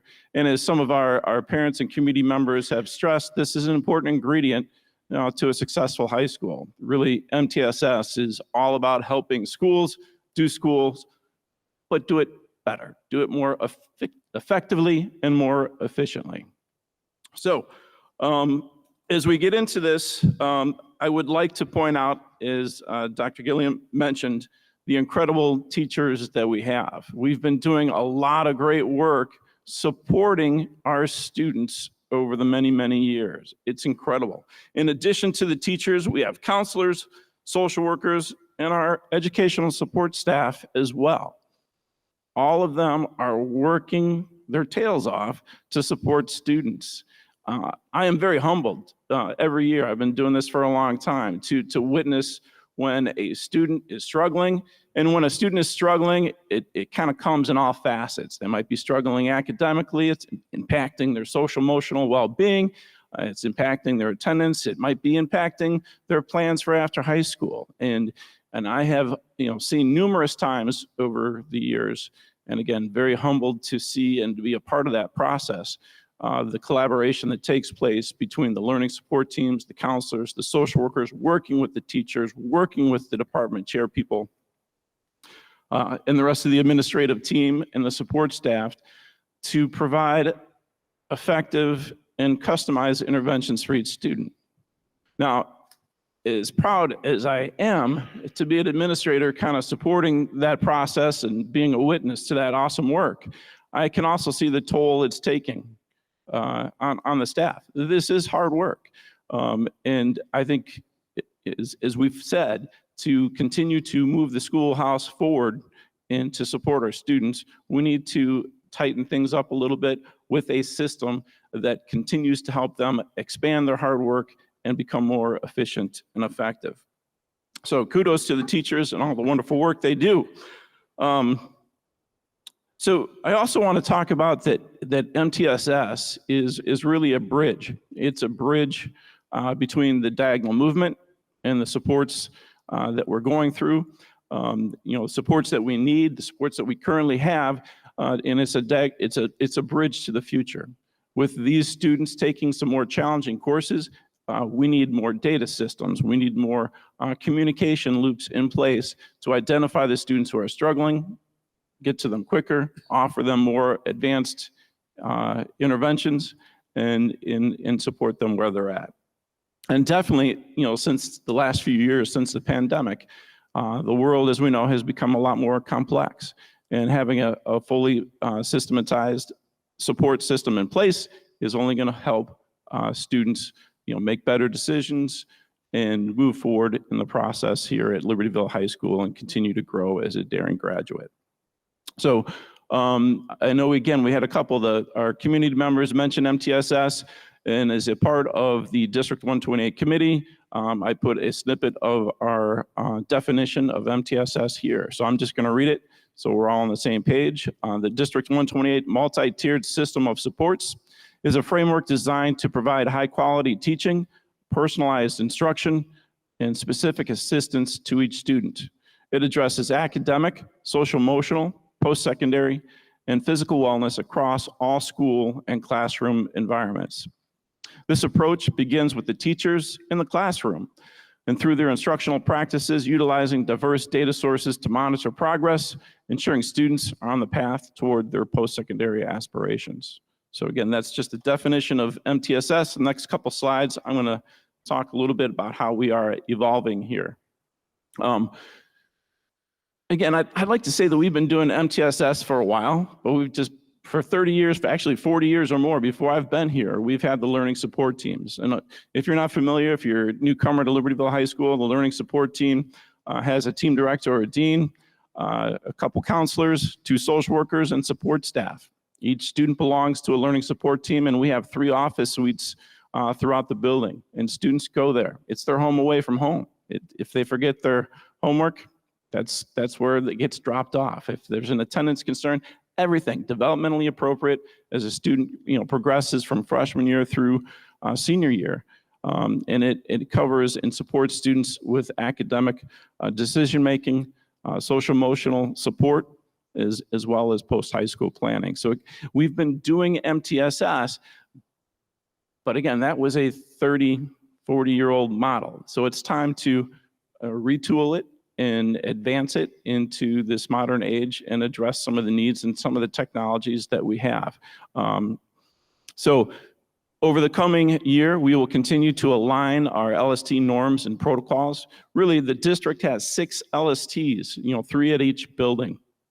And they are performing at a high level and supporting students every day. But their systems are a little bit different. So we're just going to make sure that as they are working and casting the net, trying to find the right students to work with, that they are casting that same net. So we're being as effective as possible.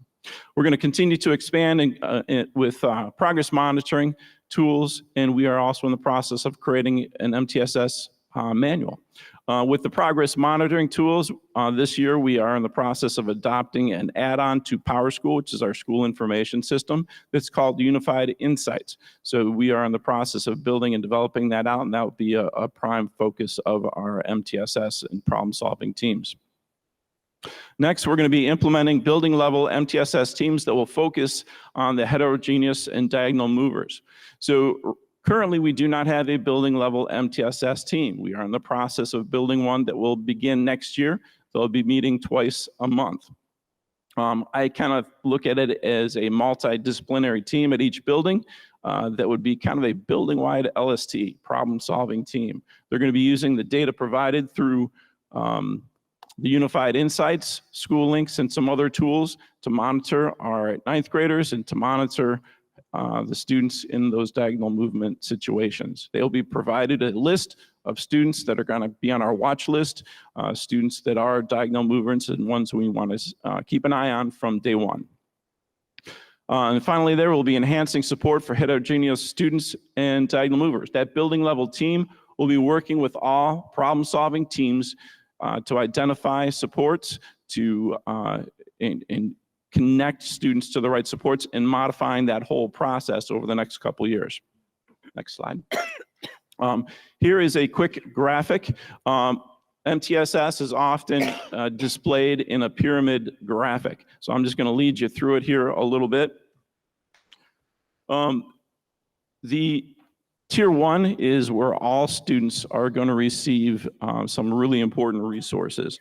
So the Tier 1 is where the teachers have, or where the students are going to have access to really powerful teaching and course teams. So the professional learning teams and the course teams that the teachers have are going to provide the high quality instruction and differentiated instruction in the classroom, and they're going to coordinate supports at the Tier 1 level.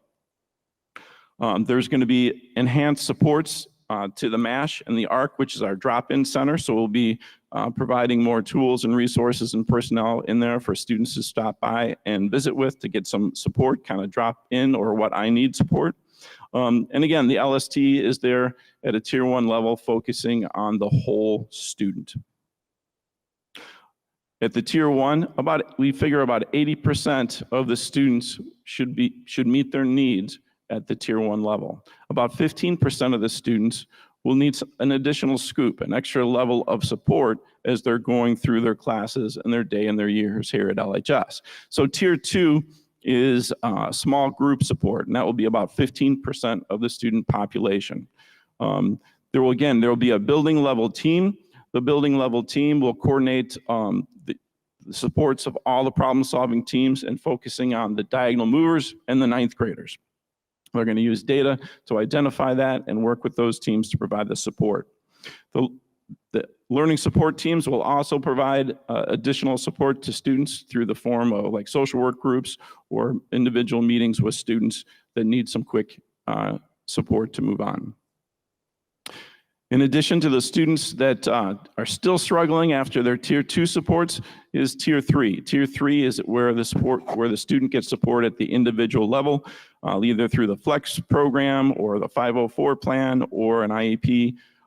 Usually that's about 5% of the student body. I do want to emphasize that the building level team is really going to look at the whole system as well. They're going to help teachers and counselors and everybody create belonging in the classroom and in the schoolhouse. They're going to evaluate their programs based upon, do students have access to the right programs? Do they have the right support? Do they have the resources they need? Are our policies fair? Are there opportunities for all students to succeed? So those will be some of the lenses that the building level team will be utilizing. As you look at this, I want to point out that even though our focus this evening is really on academic supports, this same pyramid can be utilized in terms of the supports for students who need social emotional support and even post-high school planning support. For example, teachers, just by creating belonging in the classroom, everyone's going to experience that. Our teachers already do a great job of that. If a student needs additional support social emotionally, they could go down and meet with a social worker in their LST. So it could be used for all those domains. This last slide here is a part of our MTSS evolution. It takes a look at the systemic planning and preparation that we have began back in July of 2023 when we picked up the STAR and Academic Universal Screener. In August of 2023, all math and English teachers implemented the STAR to the grades 9 through 12. The MTSS committees were also began to meet to develop the vision, the definition, and to begin to expand and create our MTSS support plans. The MTSS committee is really working in coordination with the teaching and learning team. The teaching and learning team is really developing some of those interventions, and as those interventions are made, we're developing it and incorporating it into the system. This spring, our LSTs and our building level team are working on developing protocols and norms so that we have the structure in place for next year. And we'll continue to draft the MTSS manual that will be published next fall in August. Okay, so that's my part. Thank you.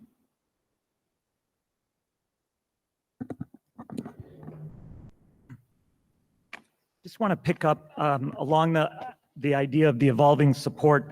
So during our first semester, we were spending a great deal of time focused on working to support our freshman level heterogeneous classes.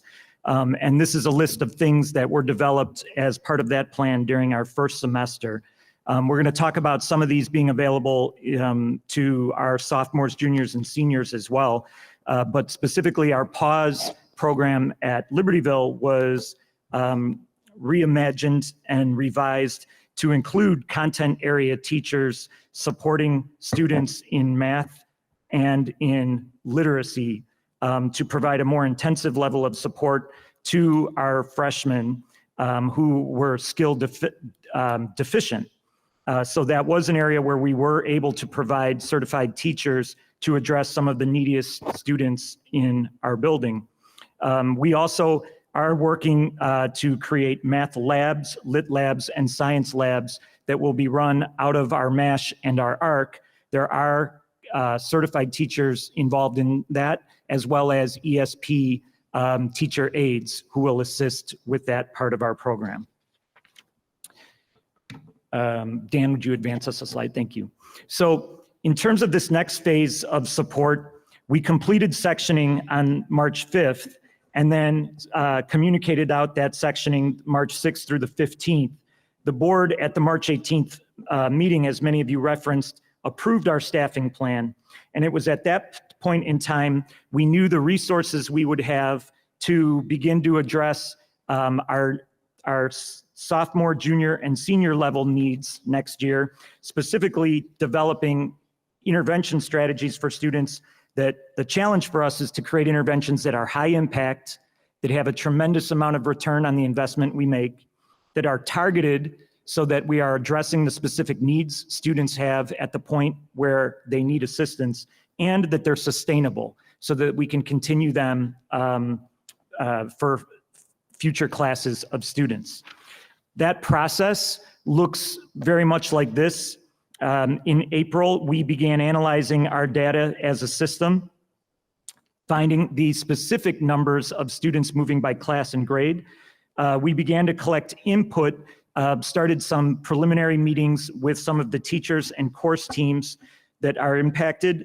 And we've spent time at our all admin meetings working with department chairs and other building administrators, talking about what is the data that we have, what are the resources that we currently have, what are the gaps in resources that we see, and what are some of the things we can do to fill that gap so that we are ready with as solid of support plan as we can by next August. We are currently at the place where we're starting to share out some of the draft of the plans we've created. We'll be gathering feedback on that, not just from the board, but from our administrative team and staff, and working to refine that and finalize that near the end of the month. And as we share these draft plans with you, the draft includes supports specific to students, staff, and parents. In October, our staff took a survey at both Libertyville and Vernon Hills High Schools. One of the questions asked, how do you want to be better supported by your school to help students in their transition to AP classes for the first time?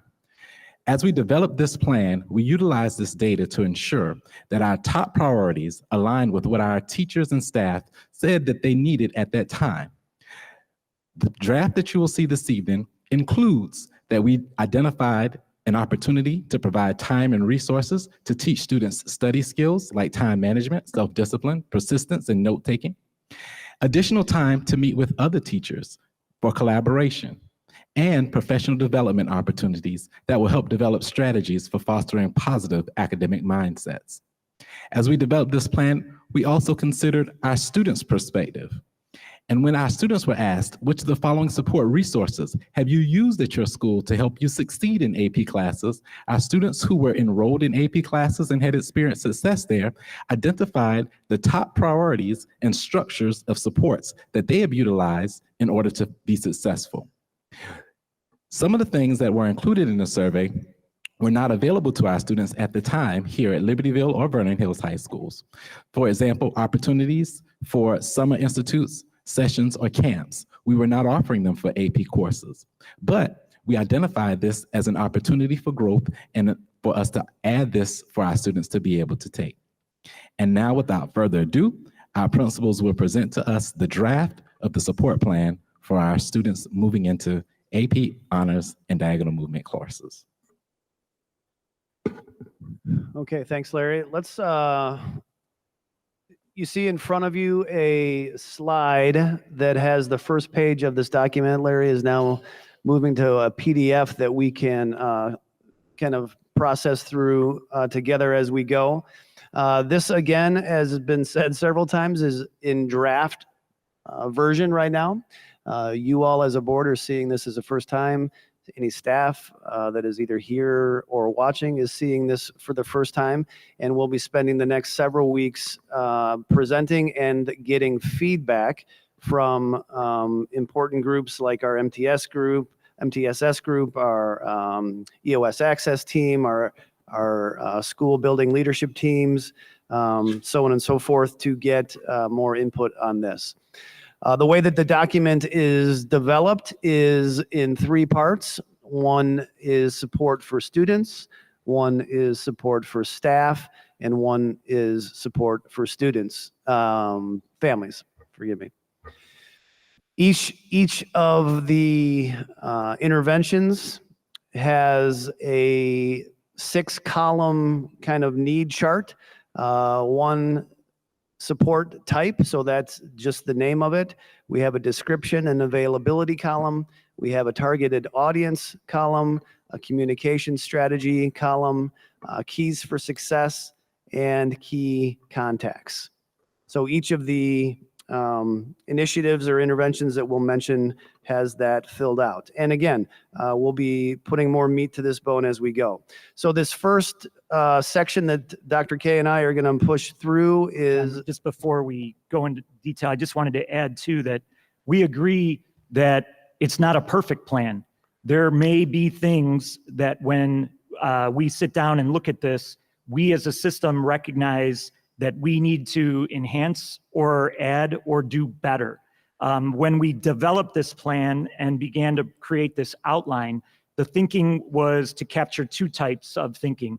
What are the things that our system is able to do now to evolve to next August to have in place, ready to go for students and staff next year? And what are the ideas and the programs, the things we need to do that will take several semesters to continue to refine and evolve? So what this is reflective of are the things that will be in place in August and be carried throughout next year. Good, thanks. Okay, in this first page, there are 3 of them that are items that we have had in place. We will kind of refocus our energies and make sure that we're doing them in the best way possible. And I want to get to those before I introduce the fourth. The first is strong Tier 1 instruction. As I've said many times, our strength as a school system relies heavily on teachers. They understand that, we understand that, and we know that most of that Tier 1 kind of intervention with students happens inside the classroom. And so we are committed to working with our talented, caring teachers to provide them with all the resources and development they need over time. If you go down, you'll see PAWS, literacy and numeracy. As Dr. K said, that is an initiative that Vernon Hills has had in place for 2 years. And Libertyville has now moved that direction. We have that staffed now. And that intervention will be working with our 9th and 10th graders to support them in their literacy and numeracy, as well as executive functioning. If you go down a little bit further, Larry, you'll see the new 9th grade English, math, science lab tutoring. That is going to be new next year, again, happening in our ARC and MASH area, in which we will be providing support for those kids in those heterogeneous classes and having specific entrance and exit criteria set for those students. Students already will be entered into that program based on scores that would have previously had them in a striving learners intervention. So we will start them with that intervention to begin the year and develop exit criteria along the way. And one thing I think it's important for the board to understand is that prior to our lab program, our math lab program, we were taking many of our resources and putting them into team taught classes. And that was very good. The problem with that was we were only serving the students in that class with those resources. So that would often be less than 20 students or approximately 20 students. By us moving to the lab model, by no longer having that team taught at the freshman level, those resources then were reallocated to our labs. So now all students in Algebra 1, all students in biology, and all students in freshman English Lit and Comp will have access to the academic support. So we've expanded the support available to all freshmen who take that class rather than condensing it all on a small group of students.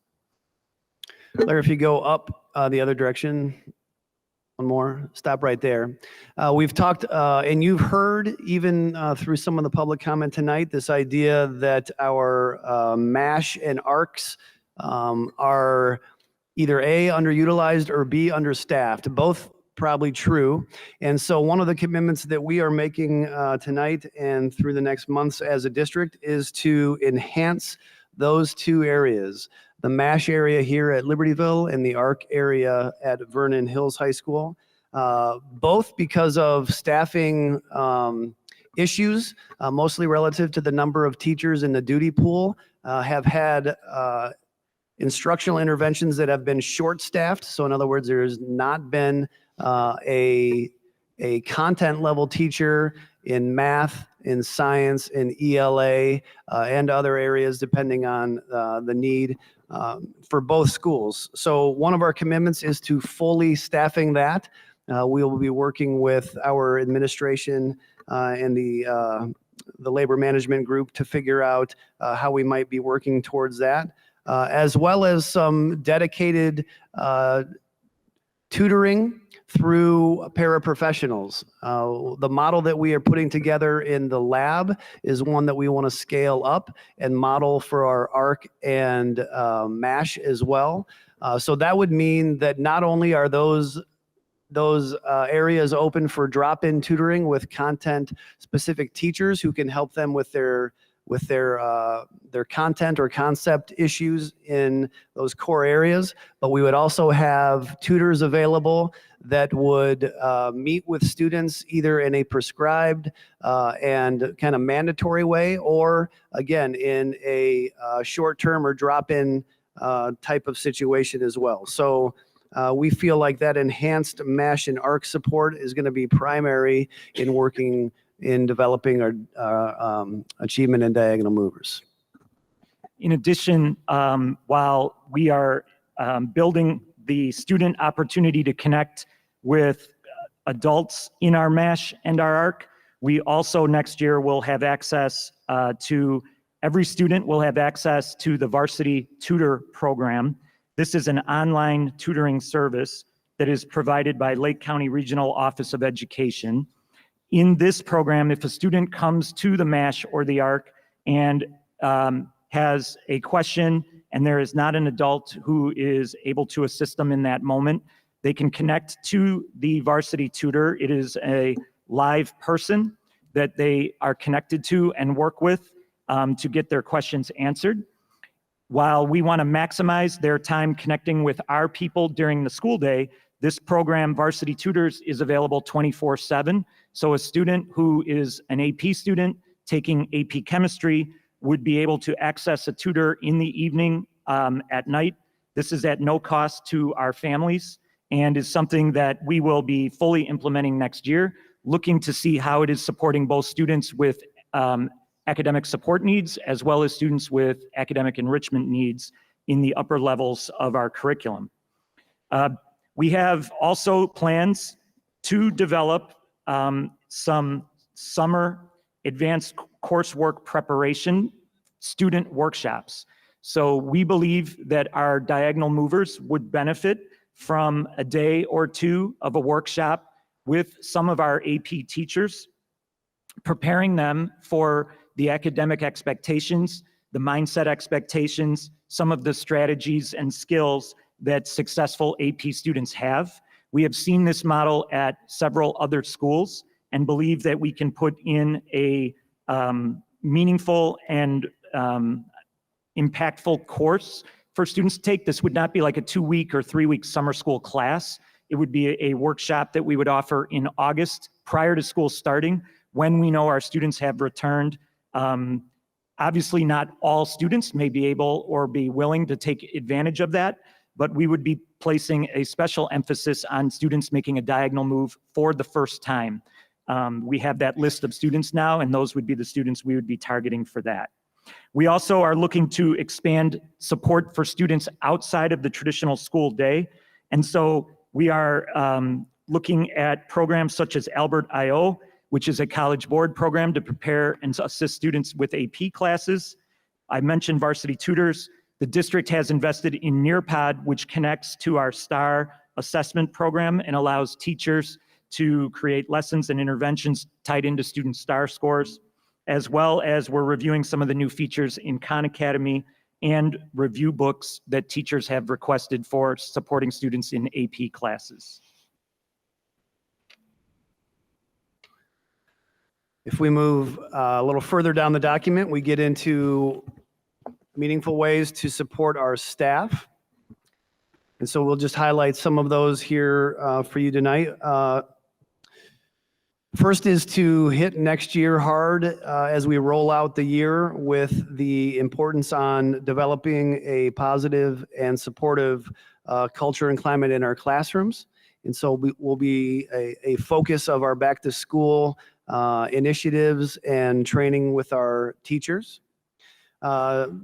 Oli has talked about the MTSS process, and as that team continues to put meat on that bone, we will be rolling out those supports and those protocols for all staff to take advantage of when the school year starts.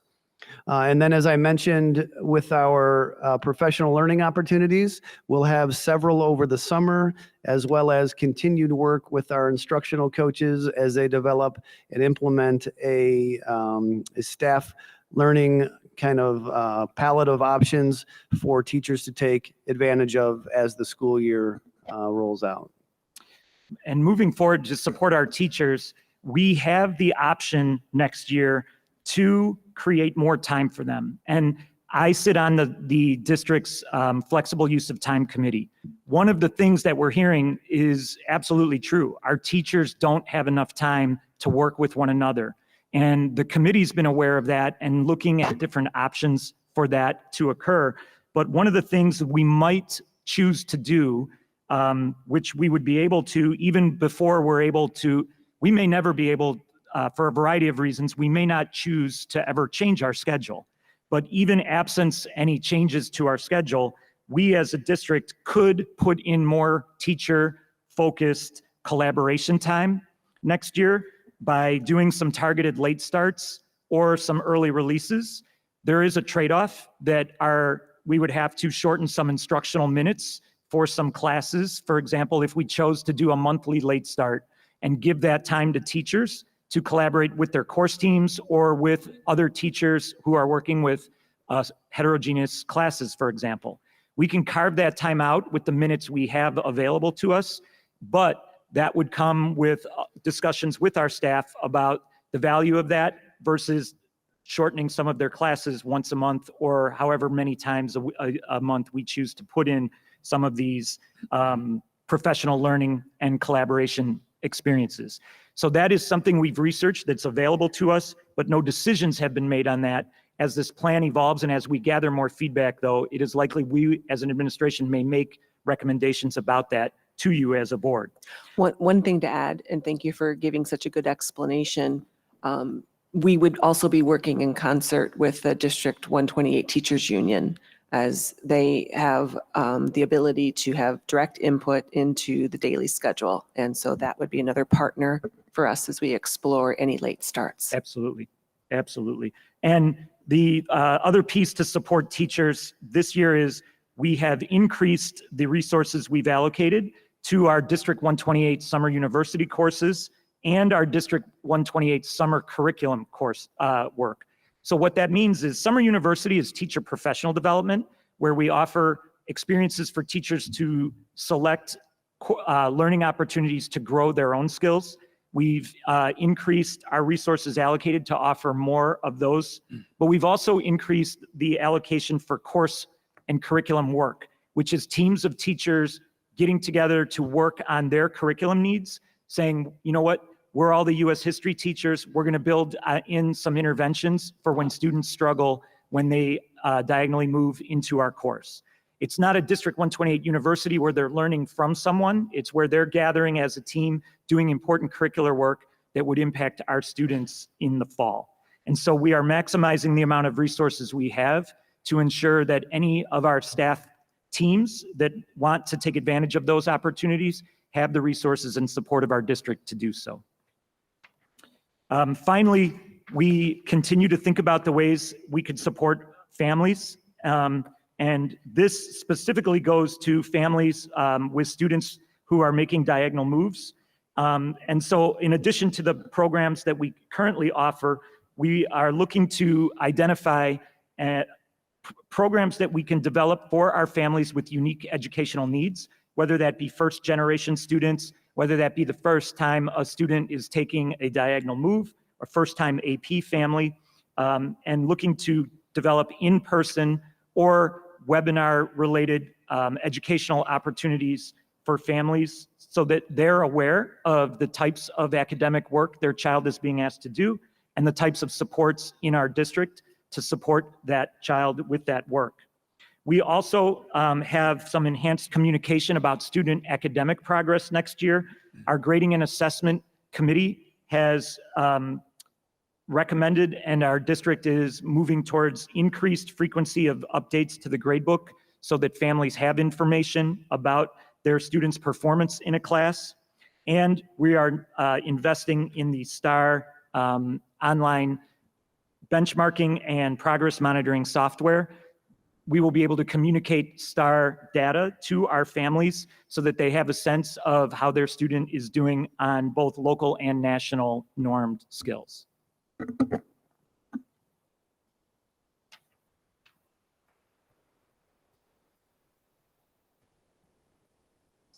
All right. As you saw tonight, diagonal movement is not new to District 128. MTSS is not new to District 128. We're enhancing those moving forward. And I'm grateful to be discussing support and ways to increase the support for our students who are diagonally moving as we head forward. And some things that we will come back to you with when the plan is fully developed are resources that we need and extra support. Some of those you've heard tonight, I just want to highlight, and that is that the tentative plan includes exploring opportunities to enhance duty coverage through stipends. This will be explored with our Labor Management Council and team, but could offer additional support. And when you think about the support that's needed for grades 9 through 12, you're talking about things from college prep all the way up to AP courses. It's not easy to say we're going to just staff with all of that support. We need to find flexible ways, including varsity tutor, including peer tutors, and other support to provide the help that our kids will need. And it's probably going to need to be flexible. So with systems that we put in, we're going to need to analyze as we go through the next year to see if that flexibility needs to change. But those enhanced duty coverage, those enhanced opportunities for our teachers to be available could be very valuable. Increasing educational support staff. The MASH and the ARC will likely include 1 to 3 aides that'll each work to create the availability of support throughout the day and be there throughout the day for students to utilize and connect our kids to the resources that they need and be a resource for our kids. And then we will need some financial resources for supports on subscriptions and software was mentioned. Albert.io could help and be a great complement to Varsity Tutor that we have. So we're exploring those types of things as well. And we'll bring back more information when we get you on the 29th. Next slide. And where do we go from here? First, we reserve the right to get smarter. This is a plan, this is a draft plan, and I'm proud of the work that our team has done to gain information and really get an idea of what the issue is that we're trying to solve as we go from this year to next year. And we're going to be gaining input from a lot of individuals that will improve this plan and certainly could change this plan. It's bringing resources that we feel with the input we've had makes sense for us to bring forward. We may find with the valuable people that we are partnering with that the resources we're thinking actually could be better implemented another way. But from here, we'll be looking on the 18th. Our draft diagonal movement support plan will be presented to the Labor Management Council for feedback. That'll also be presented to the EOS team and building leadership team for feedback. We'll be going to our MTSS team that has been working all year to enhance what we do for their insights. And then we will bring a finalized plan. And we will also, I want to make sure we mention, do a community webinar. The information that you're hearing tonight should get out to our entire community. So we'll be putting that together on the 24th. And then on the 29th, we'll bring a finalized diagonal movement plan to present to the Board of Education. And what we'll really be sharing is how this has evolved and what resources we need to make this happen. And again, our lens on this is trying to bring a plan that is going to be high impact and sustainable and targeted truly on the needs that we see. Okay. And lessons learned. As you saw tonight, this work with focus on increasing student skills for all students has been systemic, and we also can improve. We will explore ways to respond to the pace of change and to find ways to focus on this work as we head into next year by looking at our strategic plan and gaining insights on where we can extend timelines, as Dr. Herman said. The one thing that is certain is the work that we are doing will need continued focus to be successful. Second thing is we will work to connect the dots for staff in our community regarding how all the work that we are doing supports our commitment to raising student achievement for all students. We remain committed to expanding access to college prep honors, AP dual credit classes for all students. And respecting staff autonomy and time management needs, we were mainly operating on invitation and preference for professional development, and we also recognize the need for systemic work that will benefit our systemic offerings as we go forward.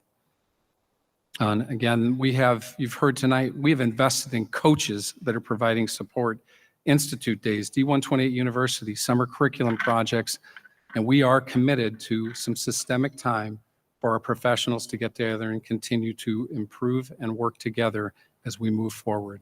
And then there's value in educating our stakeholders in general about progress on our strategic plan. So that concludes our presentation tonight, and we invite your questions. Thank you. It was comprehensive. You obviously spent a lot of time working on that and putting it together. You answered a lot of my questions. I hope that you answered a lot of the community's questions and questions for our teachers as well. I have a number myself, but I would like to open it up to the members of the board to ask questions of the teaching and learning group.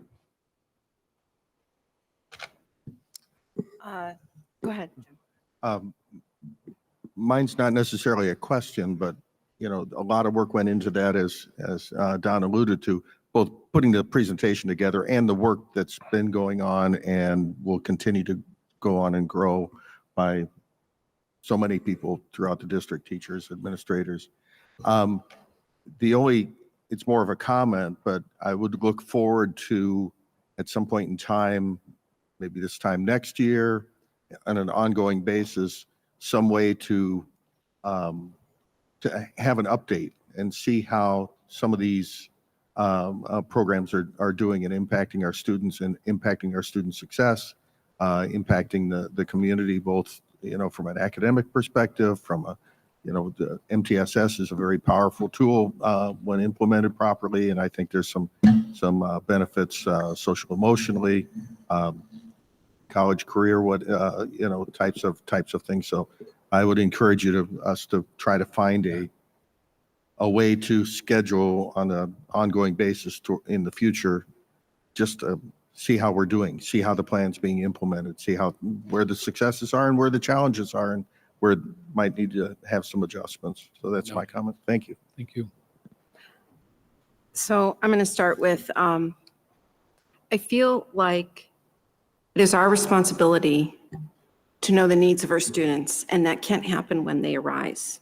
And I really appreciate the work that was done into this plan. But I think, like you said, this is a framework and this is a starting point, and we are not prepared for the changes that are coming. I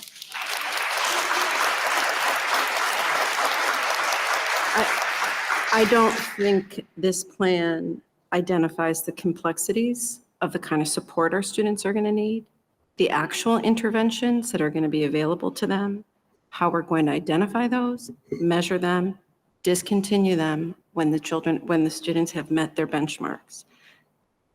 I think I was clear at the last meeting. I have severe concerns about where we are now, and it is our responsibility to be prepared. And as much as I appreciate the work that was done to this, I also understand the toothpaste is out of the tube, but I think a part of our discussion tonight should be what things can we do to ensure that our students who have made the decision to accept the recommendation of moving diagonally have informed consent, we have informed them of what those expectations are. I don't think that those conversations are being had from communities, members, and parents who are speaking to me. The amount of investigating that we have to do on our board, on our website, to just see what is the difference between college prep, honors, AP, in form of expectations, rigor, reading pages. It's not so easy to find, and I did it myself. You have to go into every content area. I have a list of 92 questions. I don't want to sit here and do 92 questions. I would like to open it up and say, I do not believe that we are prepared to implement the kind of support that is going to be required when we look at the number of students that are going to be making this move, that are new to the move. I'm happy to go into it, so.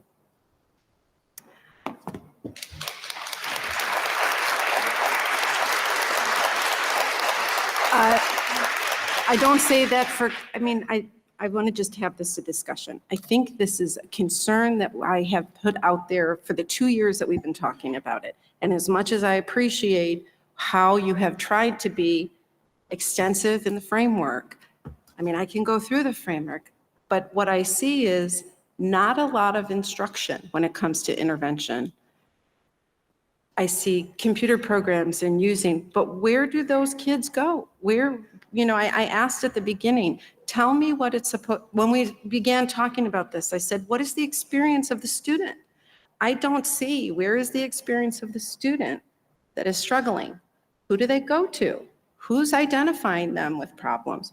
Where do they, ARC and MASH, I appreciate that we're going to look into preparing it more with flexible staffing, but we've already been told by our teachers, they're already overstretched. Where's the human component of the instruction? That's my general, so I'm gonna use that.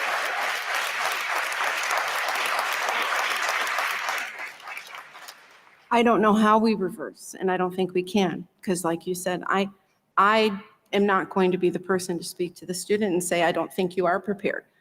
Maybe they are prepared, and we can go through, what qualifies them to move from striving learners to now honors, or striving learners to AP. Were those conversations that they had with their trusted adult, meaningful conversations about skills that would make them ready for that kind of rigor? But if those conversations have not happened yet, I would say at a minimum, especially for those students that are making those diagonal moves, that are new, either from striving learners to honors and AP or college prep to honors, it is our obligation to have that communication with them and with their families to say, this is what these levels look like. We want to make sure you know what you're getting into. Here's the level of support that we have right now. We're going to expand it through our MTSS model and through our other interventions. But this is what you can expect with support, and make sure that they're making an informed decision. And if they choose to not do that, have an alternative now than in October. Can we let them respond to that? Yeah.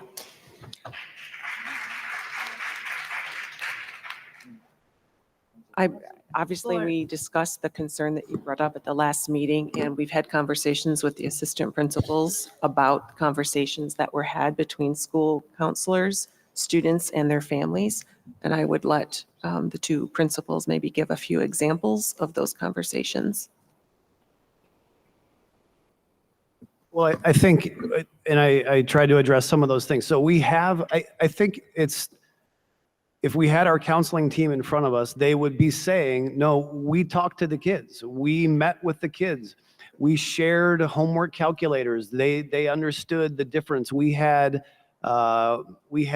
teachers visit classrooms and talk to students who were perhaps moving diagonally or moving laterally, for them to understand, okay, this is, you're in a geometry class, here's what Algebra 2 honors looks like. The Algebra 2 honors teacher or the department chair visits the class.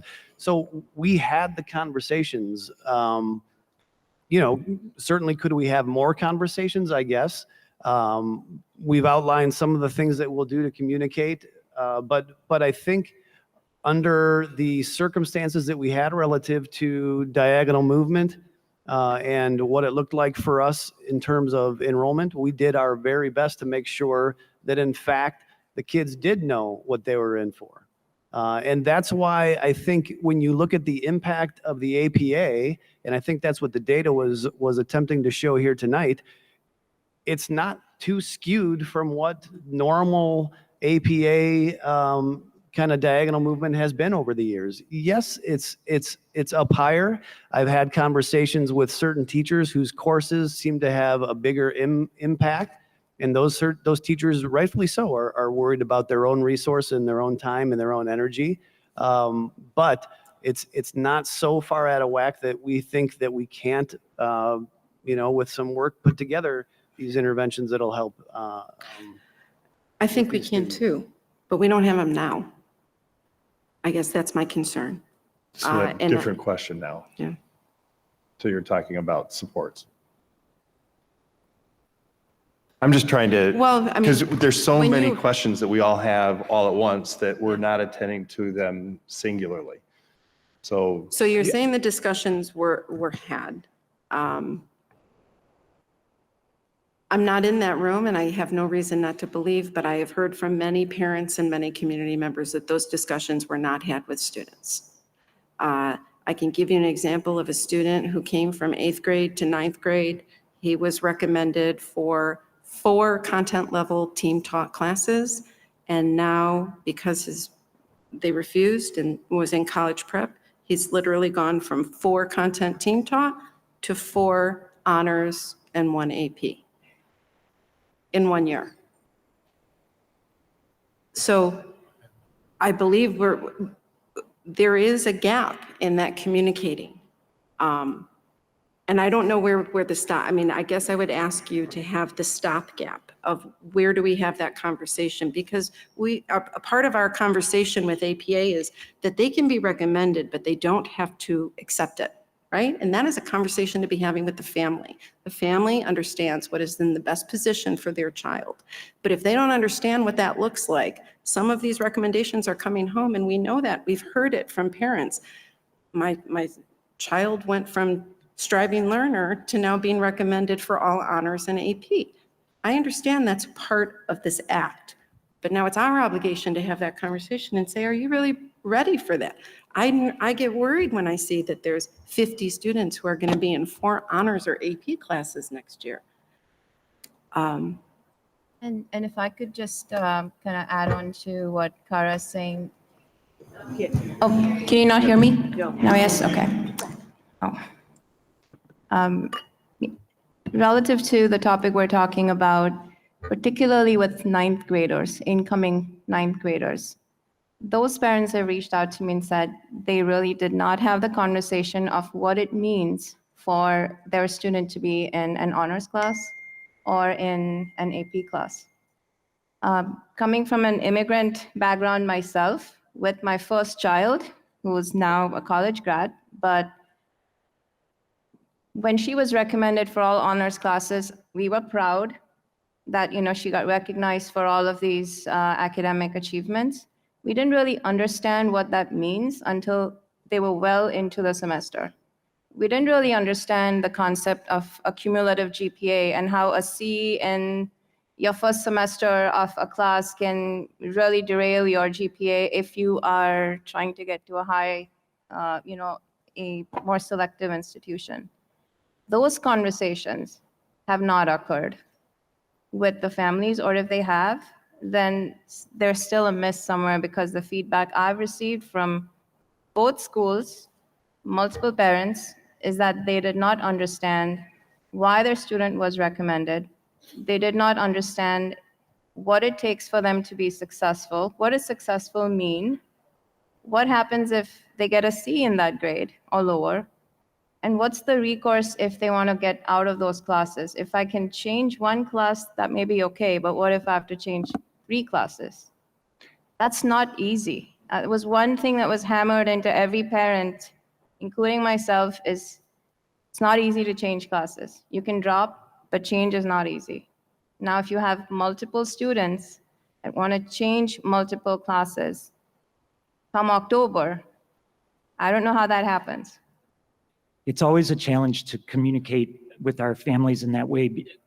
We changed our 8th grade orientation precisely to discuss this in more detail with them. So we used to do at LHS the big show, and we used to do everything in one night. And we agreed we were trying to share too much information in one night. And so we changed it. Oli and I stood on the stage and talked to we put about 10 to 15 minutes of our presentation was focused on APA. We told our parents that their child was likely going to be recommended for 5 honors or AP courses, and that we did not recommend parents sign their child up for all 5 AP. And we talked about all of those kind of reasons why they need to think about it. But more than us on stage, we had all of our department chairs and even many of our teachers present to talk and answer parent questions about curriculum. So I'm hearing you say that despite our efforts and despite our well-intended attempts to communicate differently, that message is still difficult for parents to understand and receive. Yep. So we have to continue to refine the way that we are having those conversations. But what is challenging to us is that every family has maybe unique questions and unique needs. And so it can be challenging for us as a staff to respond to all of the individual questions that you as a parent may have. Doesn't mean that we don't try to continue to refine our efforts and get better at that, but I'm saddened to know that 8th grade parents this year from Libertyville might have come away feeling like they didn't have a good understanding of APA, when that was such a focus of our written and actual parent presentations. Tells us that we have to do better with the information we're presenting and the method that we're doing that. I think the other thing that I just want to say is that we keep using this word recommendation. We didn't recommend classes for any child. The law had us place the students in the class, That we took recommendations out of it because in large part, the law is in place to remove those kinds of biases, as it would say, right? Like and I don't necessarily believe that, but that is the nature of the law. Take the recommendation process out of it, and if a kid meets a benchmark, the kid is placed in the class, placed. And there's no dancing around the word. They were placed into the class. Right. And so at that point then, we have to walk that line. Are we trying now to go in opposition of the law and talk kids out of their placement? Because by law, they've met this score, so they automatically get placed into the next course. And it's not for us then to try to talk them out of the law. That's what the law is in place for, right? It's our responsibility to inform as best we can, and we did. To Tom's point, maybe we could do better, but we did. And it's the parents then and the students working in conjunction with the counselors to say, okay, we're going to ignore the placement, and they have to make that decision. We don't get to say, why don't you decline 3? No, it's their responsibility to say, okay, I don't want that one, but I want those 2. I appreciate you saying that because I do know this is the law. I mean, I know that, and I think that there are gaps in the law, but that we can't control. No, that's not right? our control. And that's the law. Excuse me. And So our data shows that many of our students did not take all of the classes that they were placed into. Right. So somehow our team, our counselors, our teachers, our administrators were getting students to understand that they needed to have balance and be judicious in the decisions they were making. The student you reference, if that parent calls us to talk about that, we would look at that student's situation and counsel and advise that parent. When you reference a student taking, is that a striving learner, or is that a student who would have been taking 4, classes? Like, it's hard for me to respond to Right. I a situation of a didn't mean student to throw it taking out there. multiple Just say honors. that those examples are happening, right? Sure. So for the most part, our students are following kind of in a trajectory, and we're seeing that there's not that much, but those things are happening. I do think, I don't know, like, that's just my opinion, but it does seem to be a significant increase. I guess when you brought up the law, and I think that's something that we haven't discussed, why, because you're in superintendent's groups and you're talking to other administrators, can you give us some light on why it is such there's such a disconnect with how we're applying it compared to some of our neighboring districts? Because we hear from different neighboring districts that they're not feeling the same kind of controversy that we are coming to. So can you share how we're different a little bit? I can share a conversation I had with administrators in District 214 who are fully implementing this. One of the things that they claimed as an advantage is they, a few years ago, had already eliminated their remedial classes. So they are not having to do heterogeneous classwork, but they are fully implementing APA, because 2 years ago they were cited by the state for violating 7030, and they know that they will be held accountable for full implementation of APA. Because this has been such a public conversation, and because our plan is present and this has been made very public, the county superintendent will hold us accountable for implementing APA. I can't speak to the other superintendents and school districts. They also approved the press policy, which calls for automatic placement. So if other school boards and other superintendents are choosing to not implement that, they also will have the consequences of ISBE and the county superintendent in terms of being held accountable for doing so. And I can add on to that. I have spoken in the past couple of weeks to 3 of our area districts, our peer districts, and in 2 of those districts, they have an essentially open door policy to any course level. And guidance provided last school year when we were planning for implementation was that was an acceptable way to approach the spirit of the law. New communication from ISBE has come out now saying that that is not upholding what the law requires.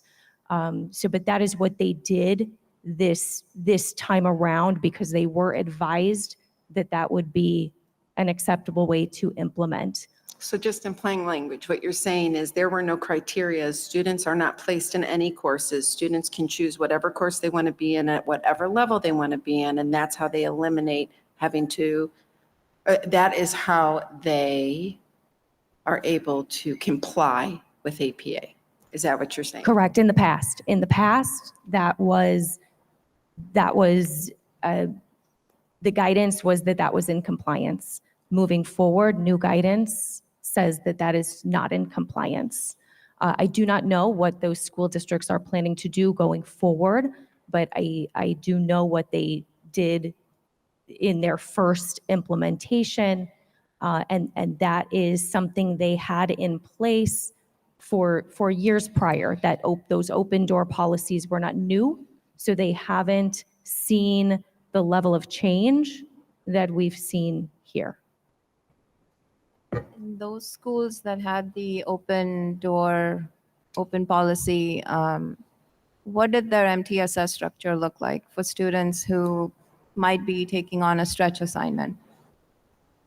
That is not something I discussed in detail with those districts that I spoke to.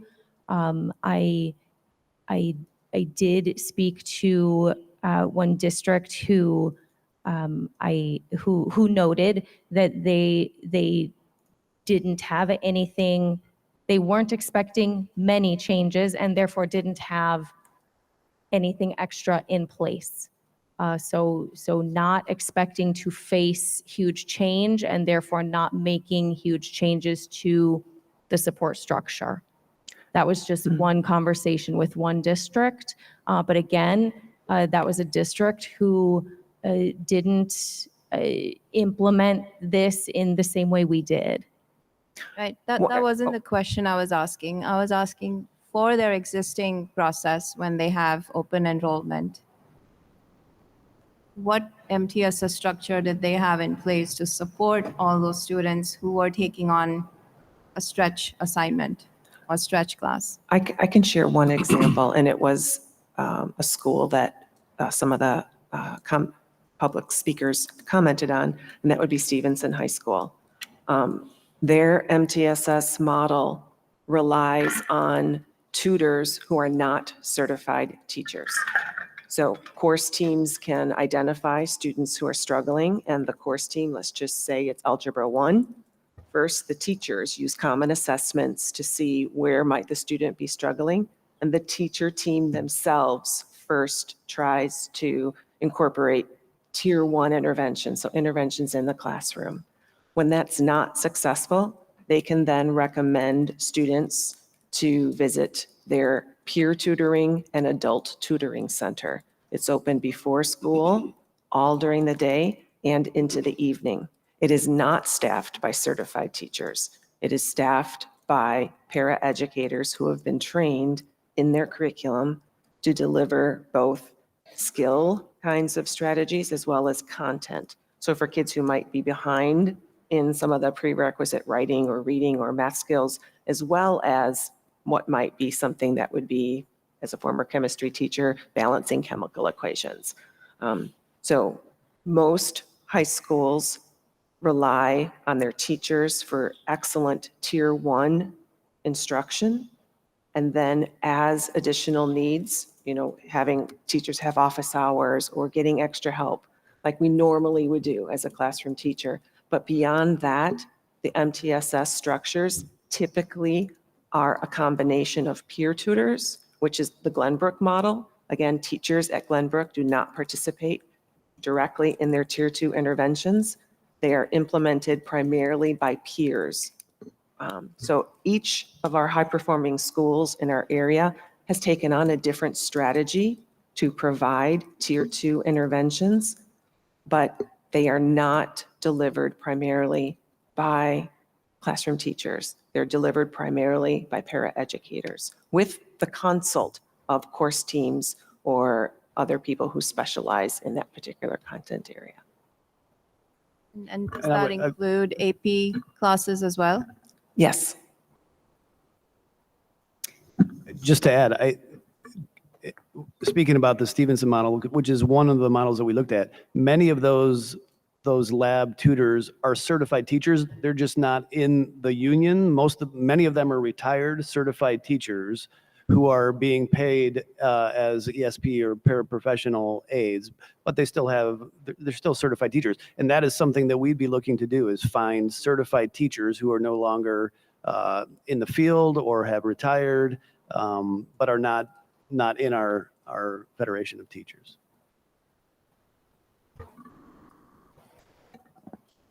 Not done, but go ahead. No, go right I ahead. would rather just listen and see if you come up with it. Okay, one of the questions that came to us tonight was, can we have certificated teachers? And you just mentioned that. I would say that we do everything that we can to strive for that. I did hear that from a couple of my teacher friends who are concerned about the MTSS and whether or not we're going to have appropriately staffed, well-organized interventions for those students. And I would echo that. I would love to see that we do everything that we can to find certificated teachers to take the role of being those tutors. That was just a comment.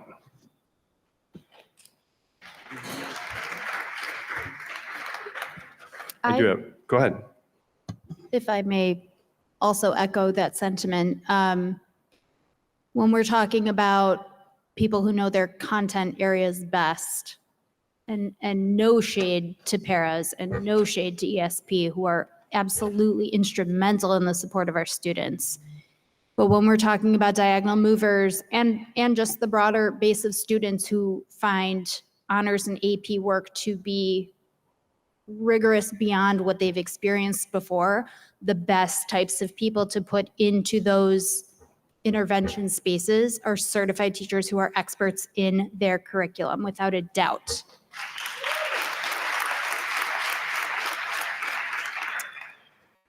I would worry, as both a parent and an educator, that anything less would be a disservice to those students, would put undue stress on our current teachers.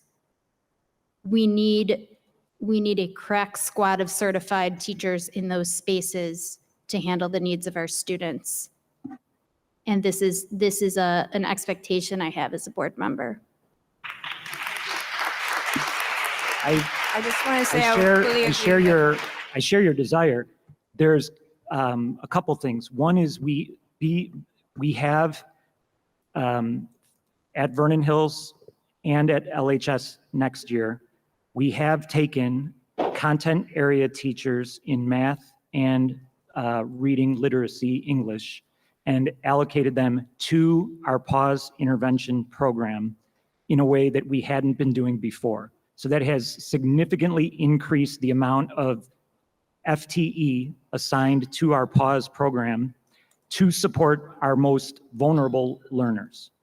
We have also added some FTE to our lab in terms of a certified teacher who is helping to coordinate, as well as a English, math, and science teacher to help coordinate the interventions for our freshman level.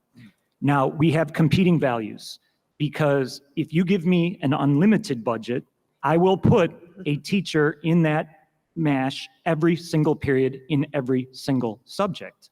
But right now, because we have fiscal responsibility and student achievement, we are working very hard to try to meet our student learning needs and to do so in a responsible and sustainable way for our district.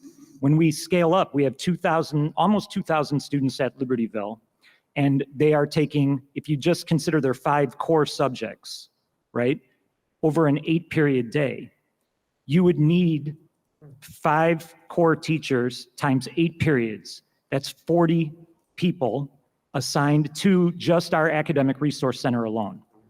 So we certainly agree that there is no better intervention than a student working with a teacher. Absolutely. But as a board, as a school community, we are attempting to try to find ways to maximize our students' connection with their teachers while extending the ability of a teacher to support a child through a high-quality educational support personnel to fill those broader areas of need that we have. I don't mean this as a gotcha. I think the elephant in the room is that we may have room in the budget for this. And we know we do because our FTE decreased this year. And when you tell me we would need the equivalent of 40 classroom teachers, and I think to myself, sure, for each period, right? If one teacher had each period, right? If we hired certified staff specifically to staff those areas throughout the day, I could be wrong, but I don't think it's the equivalent of 40 certified teachers. It's 40 periods. 40 periods, right. So, but what I'm saying is, how many periods does an average FTE teacher teach? 5. 40 divided by 5, math. 8. Times 2, 16. We lost some. I think we have, I could be wrong, board members, colleagues, I could be wrong. I think we have room to bring some on. It would certainly be a decision that we have to look at very carefully in terms of fiscal responsibility, if we can afford additional certified staff. I'm just bringing up another option here. And I would love to see what the actual numbers reflect. What actually can we do while still being fiscal stewards of our district? Stewards in finance, stewards in quality of education. How do those meet? How do those mesh? How do they marry harmoniously? Hi, I heard budget come up.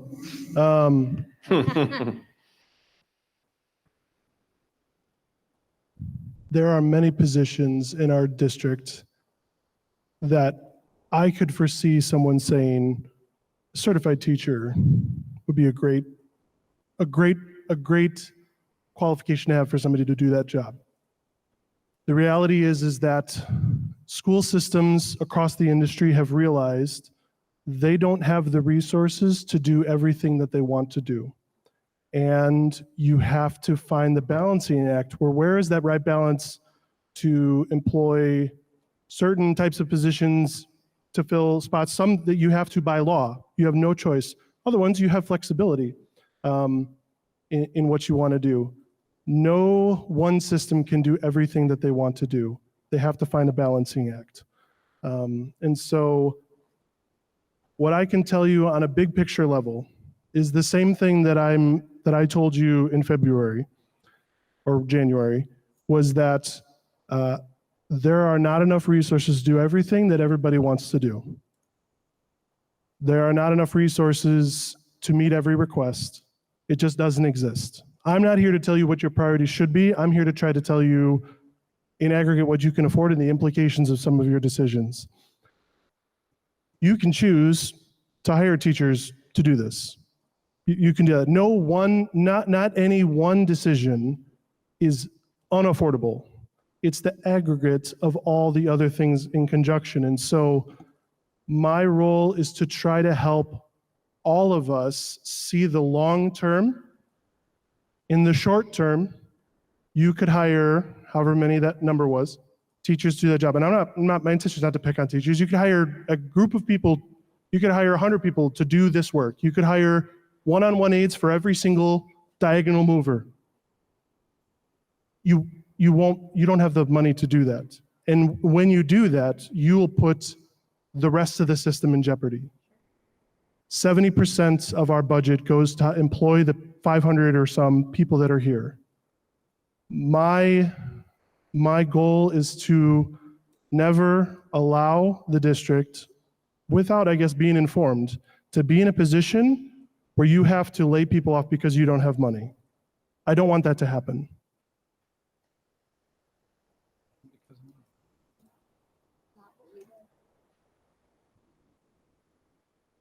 In order to do that, there's not one thing that you can change that will do that in the long term.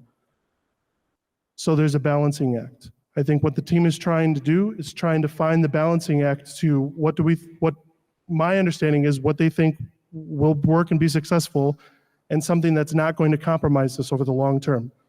The thing I'll say that I said back in February was, in my opinion, the trend of where our surplus is going is not sufficient in order to maintain the fiscal integrity of the district. If we continue down the path, the surplus mathematically should be closer to 1.2 million every year, just to keep the status quo on the district's health. Not to mention other funds to do other projects. That's my honest sense. So if you continue a path and say, all else being equal, say you get closer to 300,000 as your annual surplus, you will see the district's financial health degrade over time. I know that's difficult, and there are many, if not everyone in any system that believes you spend too much on X and not enough on Y. Not everybody agrees on all of those things. So it's difficult to find that balance. And many areas of our system are advocating appropriately for more funding for their area. There's a reason why some of those decisions fall on the board and management to do those things, is because we're accountable to pay for it. as well. And that is the role that you're doing, listening to voices, understanding the concerns, and doing the best job you can at trying to meet those concerns within the constraints that you have. That's simply what you can do. So again, not any one decision will make or break this district, but it's depending on if you do this, then that means you can't do that. And I can't tell you what that other thing is because there's 100 other things that right now are all up in the air. And right now we're trying to see like how much, what does each little thing get? And by the time it settles down, we kind of know where the fiscal year is going. So that's. Can I ask a question? Oh, I was simply just going to say, Dan, you know, we've had the pleasure of working together now for 3 years, and I always have you on my shoulder saying, we can do anything, but we can't do everything. And I value what you're saying, and I appreciate it. And, you know, I think highly of all the assessment and data that you bring us. Only this to say, if this is our area of focus right now, that the public, our teachers, our students, our parents, the board seems to be feeling is most urgent to put our attention on, then perhaps this is at the very moment where we can take funds that are available and allocate them accordingly if we want this to be successful, if we want this to be a strong rollout. So thank you for reminding us of that. One of the questions I had when I was looking through the student populations, as I know heterogeneous is changing next year in 9th grade, but what I was trying to wrap my brain around with APA, hypothetically, if a student that was in a team taught class currently, 9th, 10th, and 11th, successfully gets a C or better in that class, the APA would now require them to go into college prep, no? APA is not based on student grades. It's based on student test scores. But I thought we were also given that the qualification was meets or exceeds, plus they have gotten a C or better in the class below. Is that not the qualification for APA? 2.0 No, not for GPA? APA. What you're referring to is some of the additional things that we look at for the equal opportunity schools, not necessarily the ninth grade. What EOS looks at is a holistic view of the student who may not meet APA's threshold to be exposed to honors or an AP class, but demonstrates fidelity in their coursework, has teacher recommendation, and has a GPA that is comparable to students who are in an AP class. And when we say a GPA that's comparable, what the algorithm looks at is our students who are already in AP, not students who have never taken AP, but students who are already in AP, and the top 25 percentile of GPAs there. For us, it is a 3.2. A student can have a 3.2. A student can have teacher recommendations, but a student may not necessarily meet the benchmark on a standardized test because we do know that standardized tests have some cultural biases. The point of EOS is to identify students of color and low-income students and remove that particular barrier. They have demonstrated in our classes that they are able to attain the work that our teachers are giving them. It's the test that is the barrier for these particular students. Thank you for sharing that. I think my confusion, can you please, and I agree with that. What is the criteria for moving to the next most rigorous class under the APA? The PSAT. Is meets or exceeds? Yes.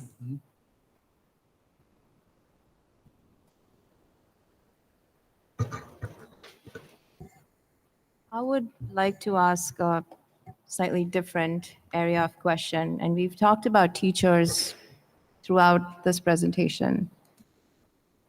But what I'm struggling with is that the teachers have come to the board repeatedly with concerns, red flags. We keep saying we've given you all these resources. Teachers are consistently telling us that they're not prepared or they're not supportive To me, it feels like we're asking the right hand of one person and the left leg of another person to drive one car. And I cannot reconcile this at this point.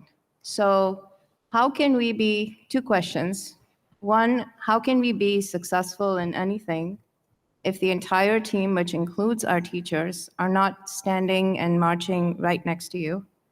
And two, what steps do we need to take to get them there? I think without these two, I can't, it doesn't line up in my head. So I'm not sure who can answer that question. I think the work that we have put together to support our teachers and have been in the past is admirable. It's not enough. Our district, when we look at some of the past patterns with the 70-30 rule and the fact that that law was passed in the late 2000s, but we did not hold ourselves accountable to implementing that until this year. That's not to blame anyone. It's to say that some of the things that have been changing throughout education in the state of Illinois, we put on pause. And we are now accountable to laws and other things that are requiring us to change some of our practices more quickly than other districts who took some of those things into stride along the way.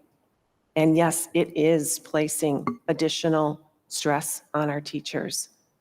And we are trying to find ways to increase the amount of time they have to work together, to find innovative ways for them to learn some of the things that they're requesting to learn. But some of the things I'm really glad that John looked back at some of his notes. We have been working on differentiation since 2015. When I was a new teacher candidate in 1991, Teaching 101 was how to meet the needs of diverse learners. So while I empathize with the teachers who don't feel as prepared as they would like to be, we have excellent teachers. They want to be excellent next fall. It's hard to have that confidence when you're going to be facing a slightly more diverse group than you've had before. But I know their perception is that they aren't ready.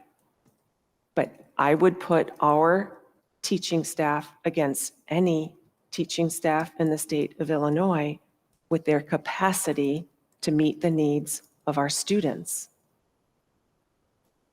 We can do hard things.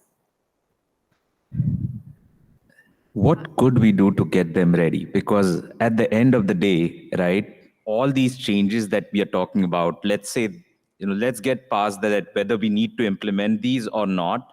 If it's the letter of the law, then we do need to implement this, right? But then what is the structure needed to support this, and what is the most important part of this? We can talk all day till we get blue in the face about communication. We can always do better on that, right? And we've acknowledged that in here.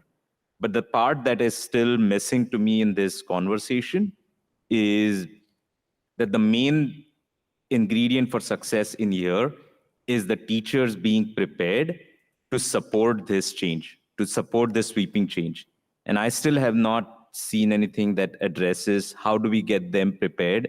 How do we make them feel prepared? How do we make them feel supported? I think first we need to acknowledge the fact that they are not there right now.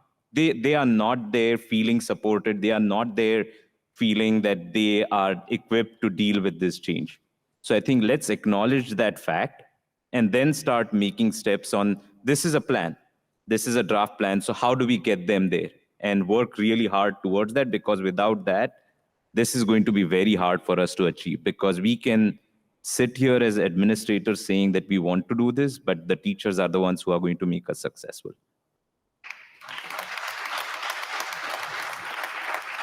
So let's acknowledge that as the baseline, and then we have work to do from there. Here's if we had teachers coming here and saying, if you look across, for example, I'm just giving examples here, but you have a college level, you have an AP, you have an honors, you've got 3 levels, and then you've got multiple subjects. If you had teachers coming here and saying, here is what I'm going to do for my AP calculus class versus here's what I'm going to do for my honors lit class, that would at least give me confidence that they feel like they have what they need. But when I looked at the entire presentation and I'm looking at each slide calling on teacher has to do this, teacher has to do that, teacher has to do that. So if I'm not even a teacher and I got nervous, so I have to now teach possibly a more diverse class.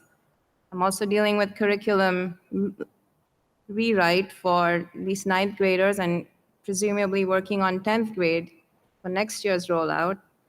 I also have to do tier 1 intervention. Sorry, I might not use all the right words because I'm not from this industry. There's also grading changes.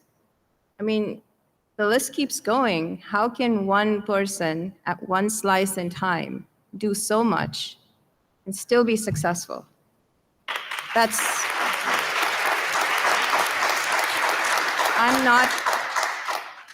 I don't work in this industry, but I spend 50 hours of my week for many years running transformation programs across big companies. I would never take on a project where my entire team is not standing shoulder to shoulder with me saying, yes, it's hard, but we are with you, we'll work it out. That's one thing I'm not getting from this conversation.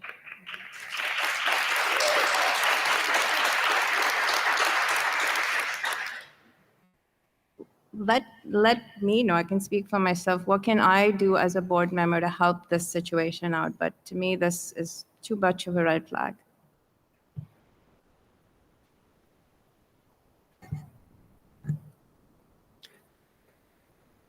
The purpose of tonight's presentation was to share with you our draft plan and to give you updated data and to seek feedback. So I think we've heard that you're willing to invest additional resources to increase access to certified teachers, and you would like continued specificity in the plan that we bring back on April 29th. It feels to me like, August is coming. And right now our teachers they're teaching, so they're already busy.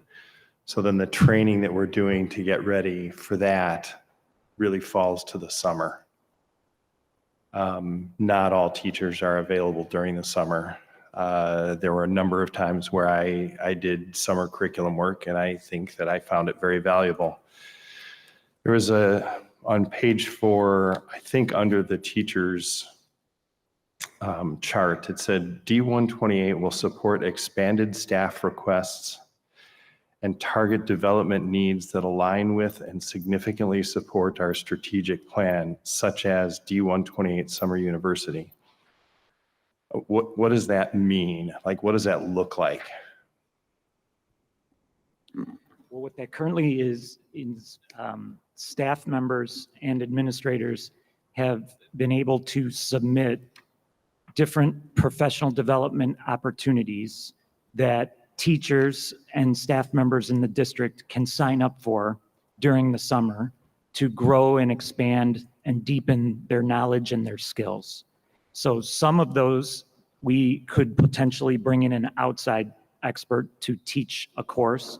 Most of them, though, are our current District 128 staff members volunteering to teach a course for their colleagues. It's actually not volunteering, they get paid to do that. So we have increased. They get paid to do that, and the teachers get paid to take it. That is correct. Okay, thank you. Yes.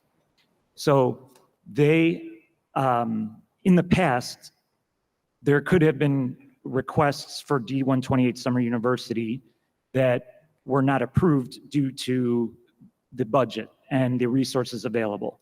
So what we have worked to do is to maximize the resources we have to expand the approvals for District 128, putting priority on offerings that would directly prepare a teacher or staff member for success working with a broader bandwidth of students, a diagonal mover, or a more heterogeneous classroom. So that is one piece of a comprehensive way that we would try to support our staff. And can I ask how many teachers have signed up or will be? I'm guessing in May is when you would ask for staff development projects. I don't have that data right now because I believe we have till April 29th is when the proposals are due. And then we would be putting the offerings out for staff at that time. And have we done this before in the summer times? And how were they attended in previous years? I don't have the specific data. I think last year was low, but I can't speak with any authority on that. I haven't reviewed the data. Okay. I just want to add a few things as you contemplate building out the plan.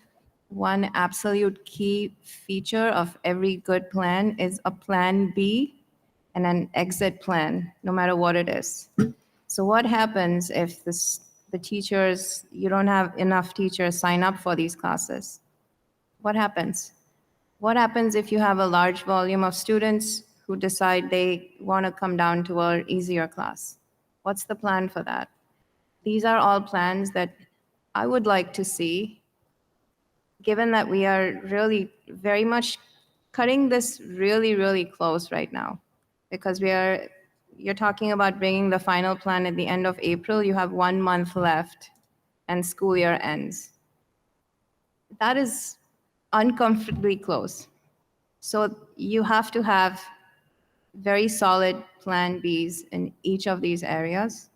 And I'd like to see what that is, because some of those may come with additional needs for funds. We need to know what that is before it actually happens. You don't want to think of plan B after something has gone wrong. So this is still a fairly optimistic plan that I see that will offer all these opportunities, but there's no mention of what happens if no one takes them. So please keep that in mind for the next meeting.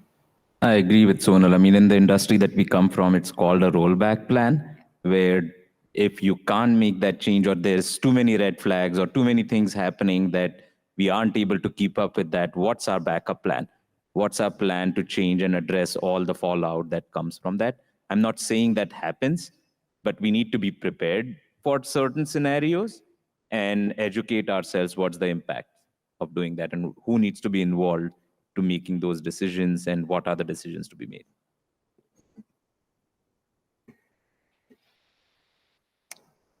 Are there any other comments on this topic? Okay, we've gotten through our first agenda item.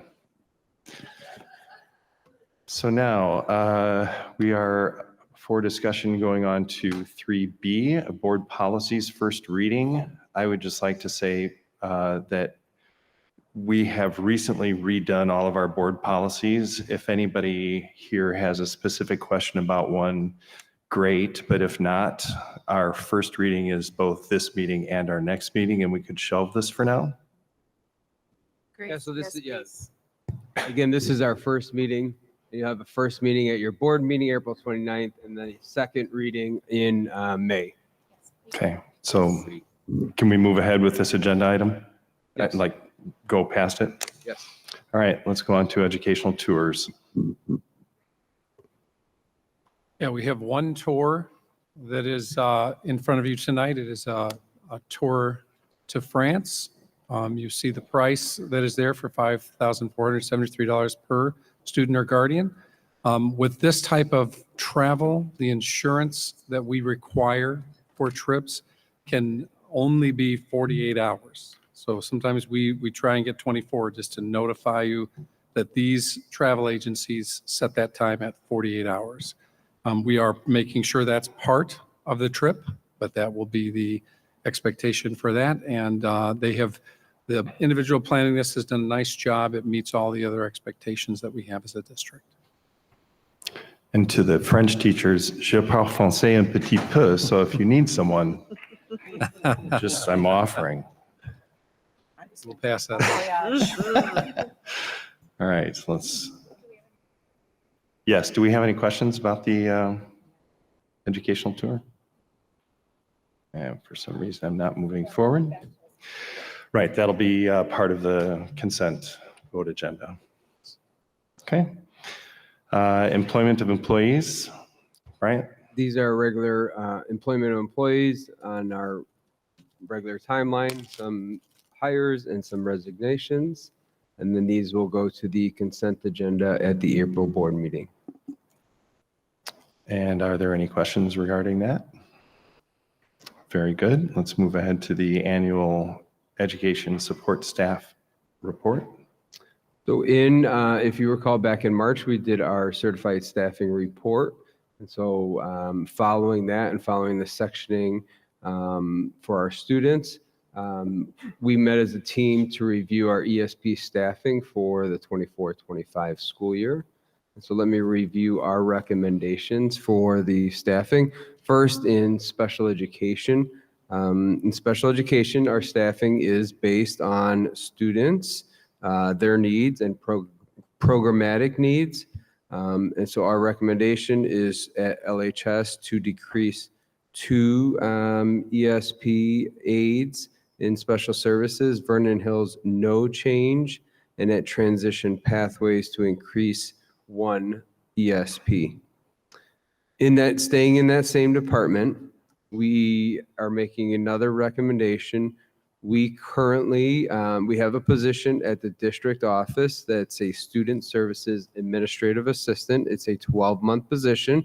That position, right now, just to let you know, is currently unoccupied.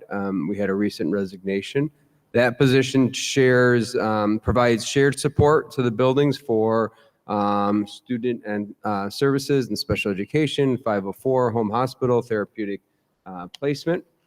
Our recommendation to help better support our schools is to take that position, that 12-month position, eliminate it, and then add back in 2 positions, 2 10-month positions at the one being at Libertyville High School and one being at Vernon Hills High School. So the ESP administrative assistant positions. And again, we believe that this would better support our schools and our departments by moving these positions into the buildings. They would be 10-month positions, so 2 10-month positions with also probably some, like a lot of our 10-month positions, there are some summer hours that we need our 10-month positions to work over the summer.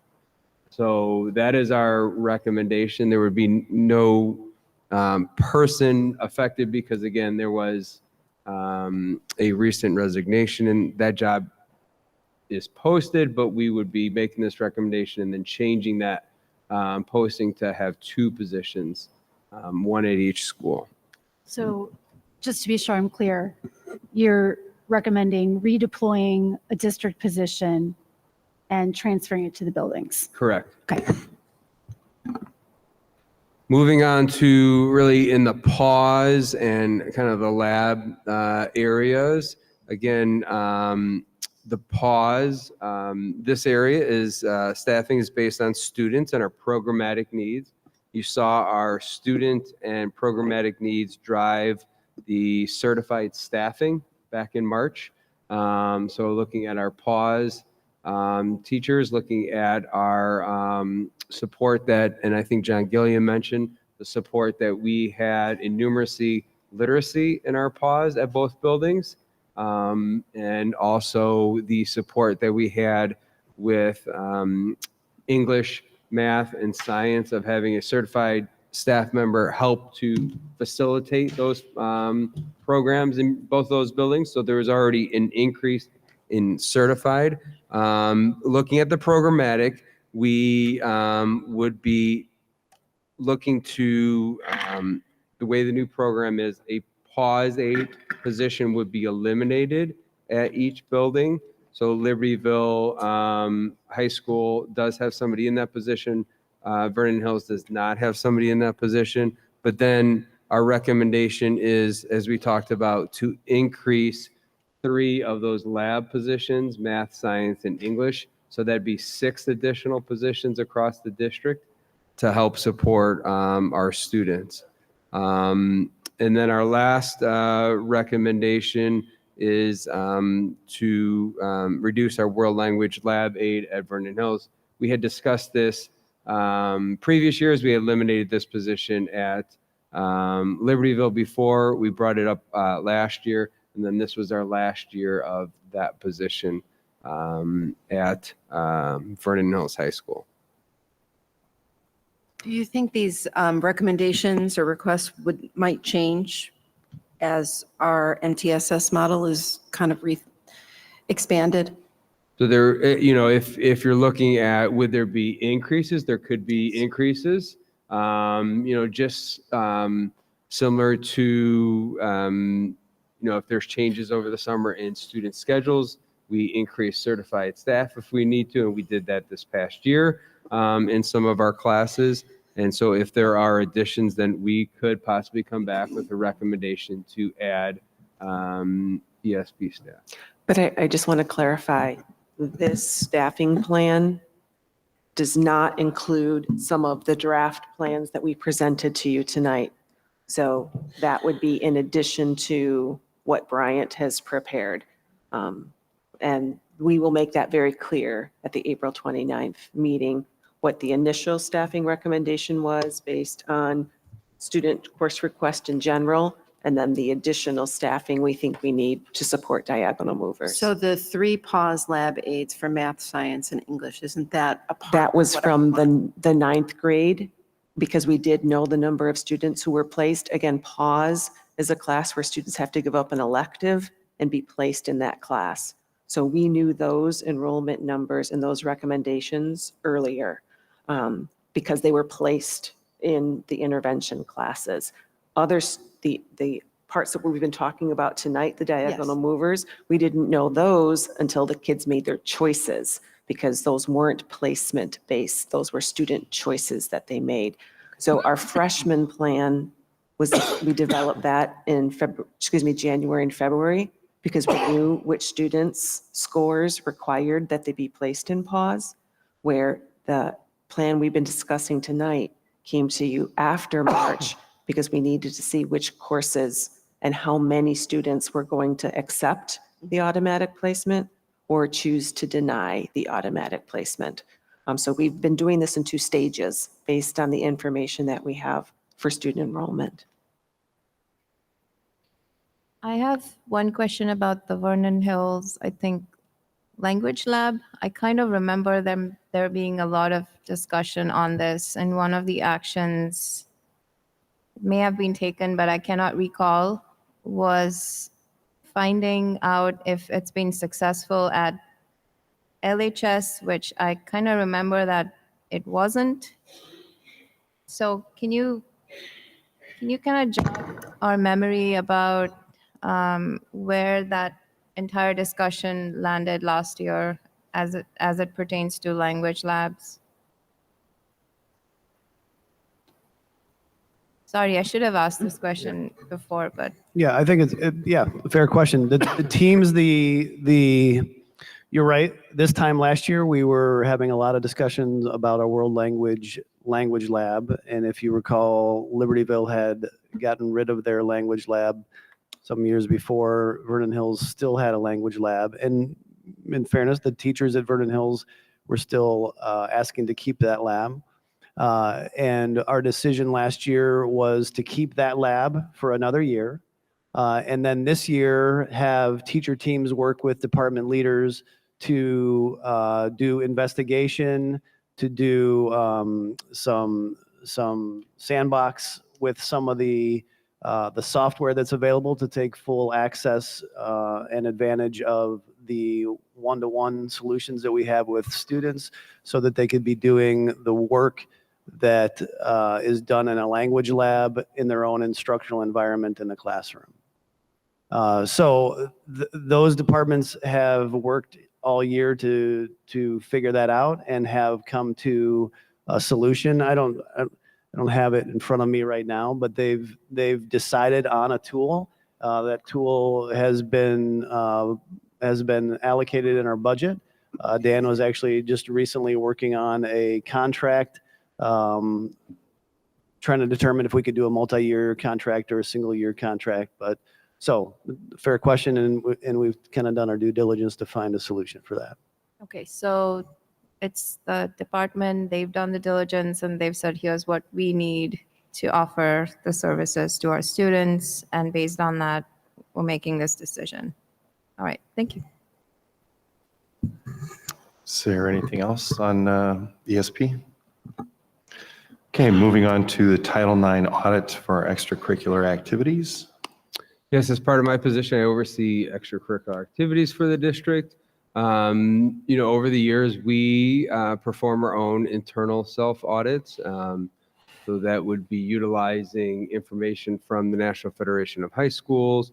And so our athletic directors look at the number of students that participate in our various sports, look at the sports that we offer, look at the sports that we offer, and also by gender and the number of students that participate in those sports. We look at our budgets and how much money is being spent across the district in the various sports, looking at scheduling of our events, when games are being scheduled, male versus female sports, when practices are being scheduled, the use of facilities and social media. However, I think one of the things that we would like to recommend is to have a external audit of our extracurriculars. So that would be fine arts, extracurricular activities, and then also athletics, to have a comprehensive audit of our if we're in line with Title IX regulations. So we are budgeting and planning for this for the 24-25 school year. And that would be something that I would oversee for the district, and then work closely with our fine arts department chairs, our student activities directors, principals, and athletic directors at the schools. Any questions? Okay, we're moving forward.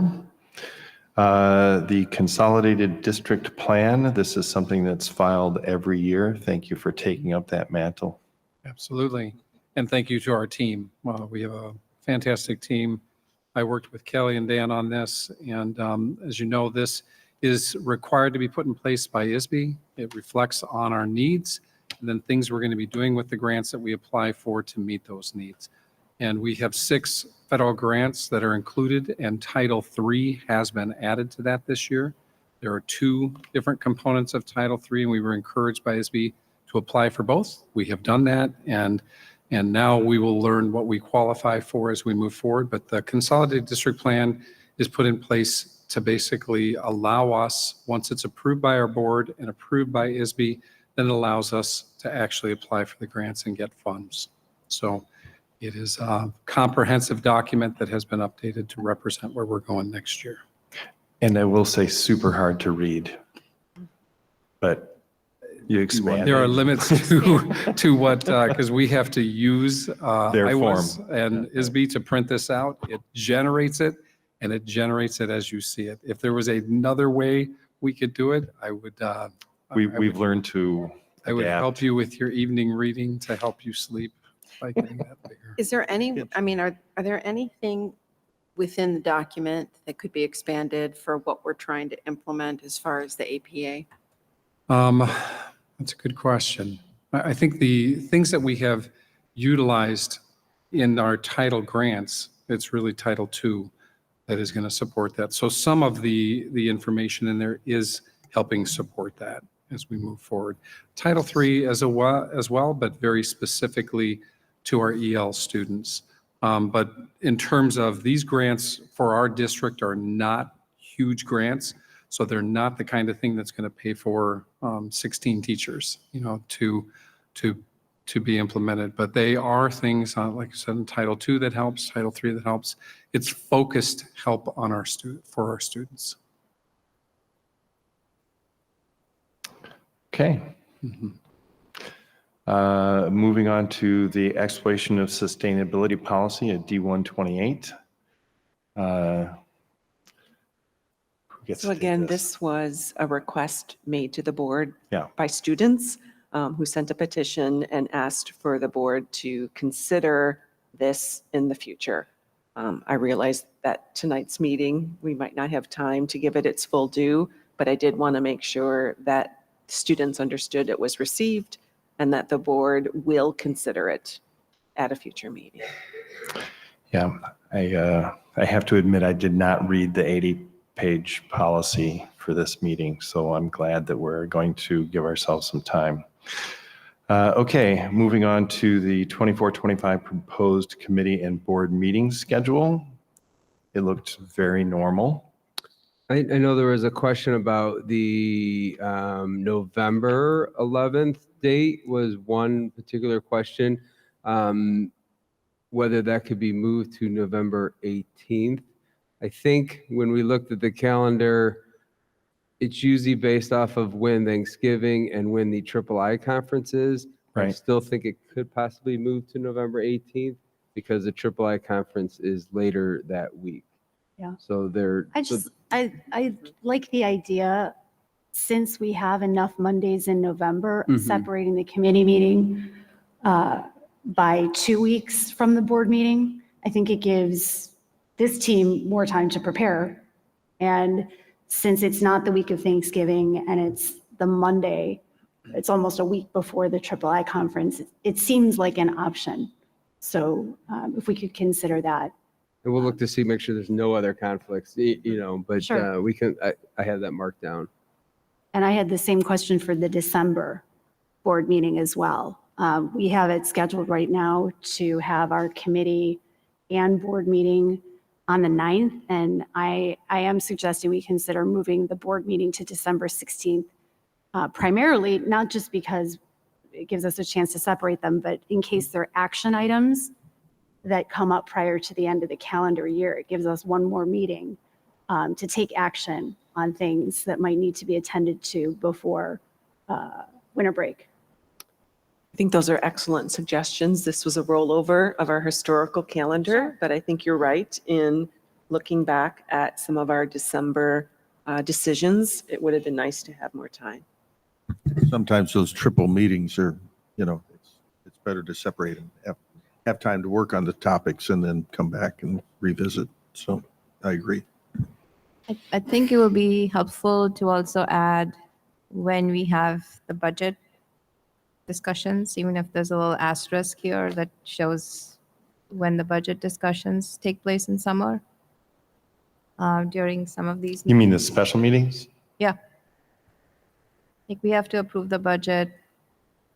We have to declare Yeah, the budget. was it closed June session. 10th or something? We were looking for a special meeting. So for the last few years, we have asked the board to have a separate special meeting in June because we can't get all of the work done that we need to have the budget approved, and that is on our F&F committee meeting. So I know Dan will be speaking to that shortly.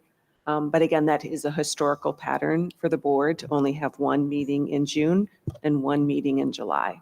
So that's the calendar that we presented to you, but we would be open to adding a second meeting in June if that's the will of the board. Yeah, and we can add special meetings during the year. This is just the standard meeting schedule that we would like to approve so that we have them all out there, so public, so that we know them, we can get them on the calendar. So I guess I'm curious, we have had 2 meetings in June for the last 2 years. Is that something that you'd like us to memorialize in the regular calendar or to continue with scheduling special meetings as needed to approve the budget? Don't have a preference. I like the way that we've been doing it. If we need an additional meeting, then we can have it. But June is typically, I know, since it's the end of the school year, we have a lot of people that take vacation. So True. instead of codifying 2 meetings, if we can make the 1 meeting in June work, it would be my preference to let that stand because we can always add a special meeting if that's what's necessary. Yeah, and based on people's schedules, whether they're traveling or whatever, it might not be on that that same day too. We might have to move it to a Tuesday or the following Monday, whatever, and it gives us the flexibility to do that. Right. If we without made it a special meeting without making it part of the standard schedule. I agree. Okay. I think the crux, I think the crux of that additional meeting is the idea of if you have a budget hearing for legal adoption before, on a different day than you adopt the budget, that the timeline to be able to do that in a reasonable way is not realistic without something in the middle of June. It doesn't, so that is really the crux of what would be driving that. So I guess if every year you would want to have a meeting earlier in June to have a hearing, and I'm saying we won't have time to do it in May. So then you would have this every year. And if you know you're going to have this every year, would it be more helpful to at least let people know in advance, internally and externally, that this is likely going to happen every year? Something to consider. Yeah. So are we taking action on this calendar at the April board meeting? Yes, that's, adopt it. yes. Yeah. We can incorporate the feedback that you've shared with us and bring back the revised calendar. Very good. Okay, moving on to future agenda items. There's a lot of them. The only thing I might add is there was a recent webinar updating districts who are participating in the social media litigation. I have not yet had time to view it, but I will do that before the next meeting. And I can give just a really brief update on where that stands, because I know all the districts have received the request for information that is required in order to participate. So perhaps we could just bring a really brief update as to when we might have that complete. And then I can give whatever of the high-level highlights of that webinar, just to keep the district informed of that pending lawsuit. And that's something that we voluntarily are participating in. It is litigation to hold social media companies accountable for the current mental health crisis. I also thought we were going to add this plan that we discussed today to April 29th. Which one of it is this on the 29th? Which of these bullets is that? I don't see it in there. We will add that. Yes, Okay. it was just an oversight. All right, Thank you that's for fine. noticing. And I would actually recommend that we should have this as a standing agenda item, at least for the foreseeable future, as these things gives us a forum to talk about it. As you know, I'm sure we'll have people, community members reach out to us after this, and it's going to keep happening. So I think there should be a standard till we say we don't Monthly need update. it. Yeah, Okay. that's all I have. I'm going to adjourn the PNP meeting, and I'm going to use this gavel. So you. Do we want a 5? I'd like to stretch for a break? minute. Yeah. Grab some So water. we'll be back. And thank you to the teaching and learning team for being here in full force this evening. We're going to switch gears to F&F, so if you need to travel home, please do so safely.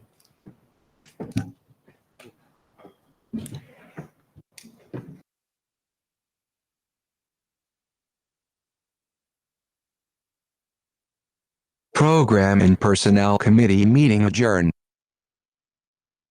Currently on break. Facilities and Finance Committee meeting up next.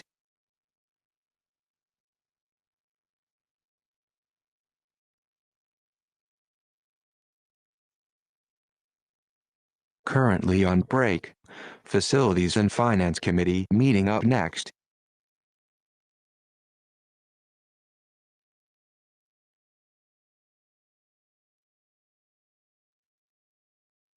Currently on break. Facilities and Finance Committee meeting up next.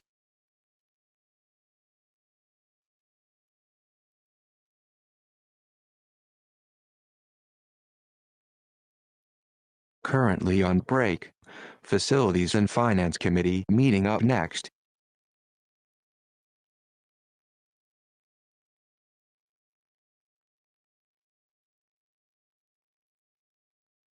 Currently on break. Facilities and Finance Committee meeting up next.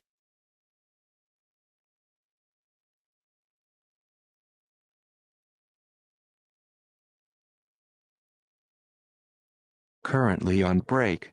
Facilities and Finance Committee meeting up next.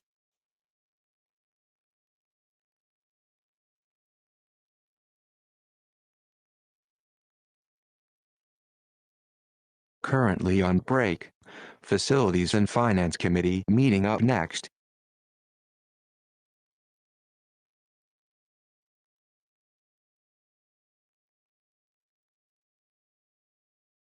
Currently on break. Facilities and Finance Committee meeting up next.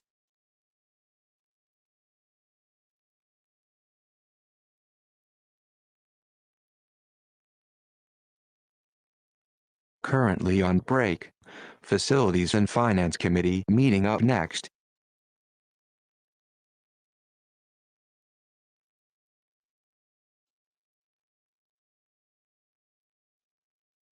Currently on break. Facilities and Finance Committee meeting up next.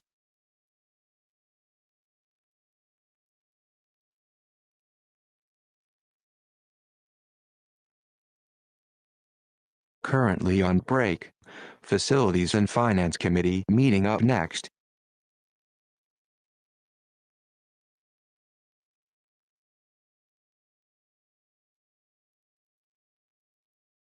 Currently on break. Facilities and Finance Committee meeting up next.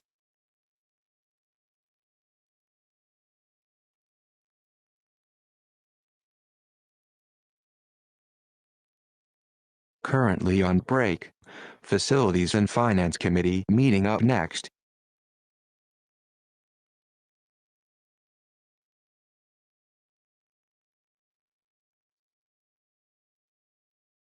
Currently on break. Facilities and Finance Committee meeting up next.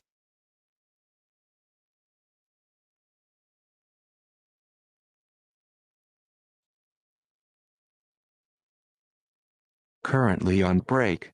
Facilities and Finance Committee meeting up next.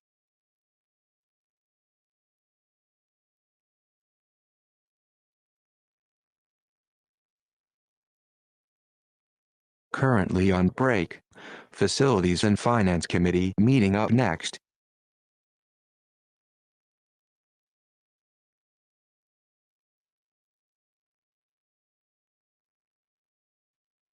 Currently on break. Facilities and Finance Committee meeting up next.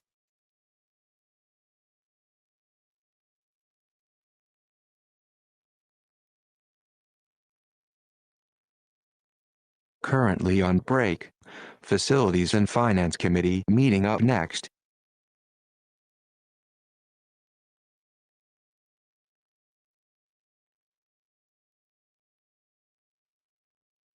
Currently on break. Facilities and Finance Committee meeting up next.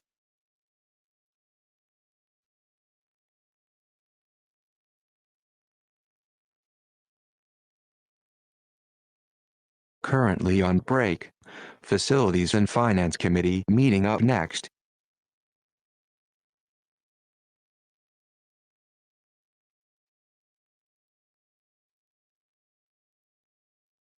Currently on break. Facilities and Finance Committee meeting up next.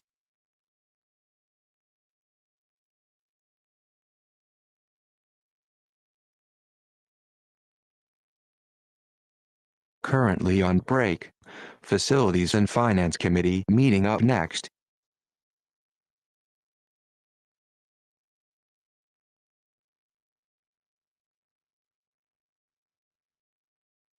Currently on break.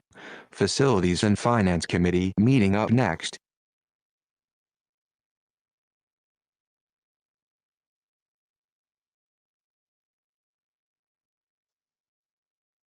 Currently on break. Facilities and Finance Committee meeting up next.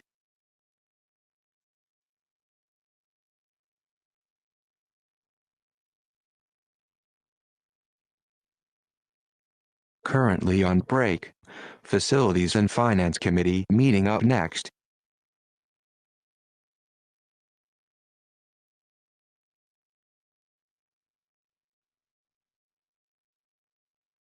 Currently on break.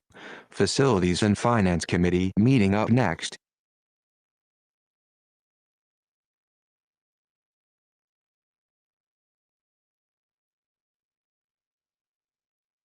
Currently on break. Facilities and Finance Committee meeting up next.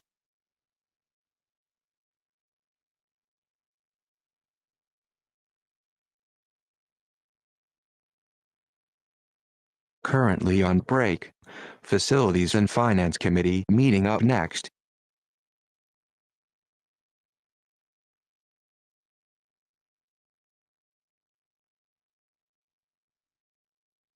Currently on break.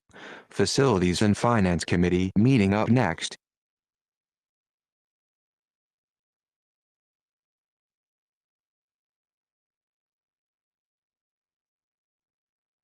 Currently on break. Facilities and Finance Committee meeting up next.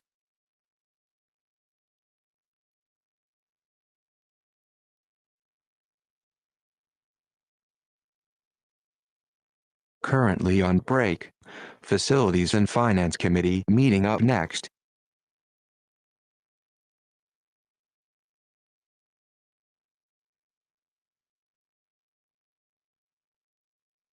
Currently on break. Facilities and Finance Committee meeting up next.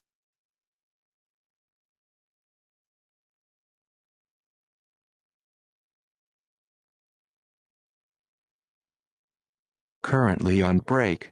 Facilities and Finance Committee meeting up next.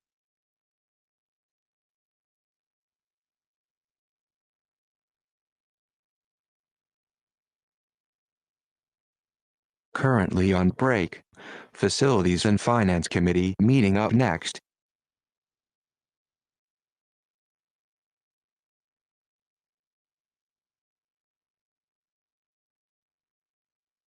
Currently on break. Facilities and Finance Committee meeting up next.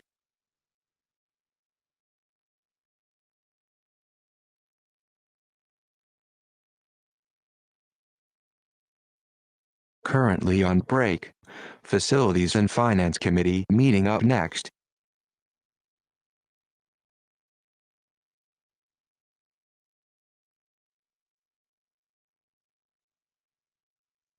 Currently on break. Facilities and Finance Committee meeting up next.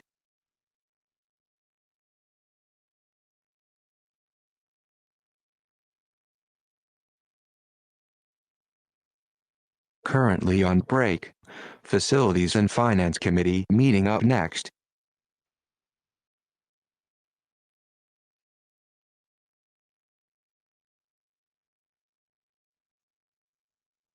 Currently on break.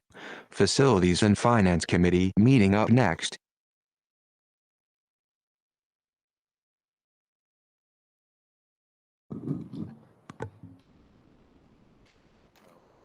Was that to me? Okay, we're back. I'd like to call to order the Facilities and Finance Committee meeting for April 15th. We already did the pledge, so we can, it's not even on the agenda, so I don't know why I said that. We'll start off with an invitation for public comment. I know we have at least one here. Hi, my name is Samantha Phillips. I am here tonight as a taxpayer. I live in the community. And I want to speak directly to the members of the board who are elected to represent me as a constituent. I want to thank you for the many questions that you've asked this evening. You've helped me gain some clarity on what is part of the plan and what's missing. I'm a curious person by nature, and I think tough questions are imperative to driving meaningful discussions and discovering the best solutions together. Here are some additional questions I would like to see asked as this plan for supporting our students is refined.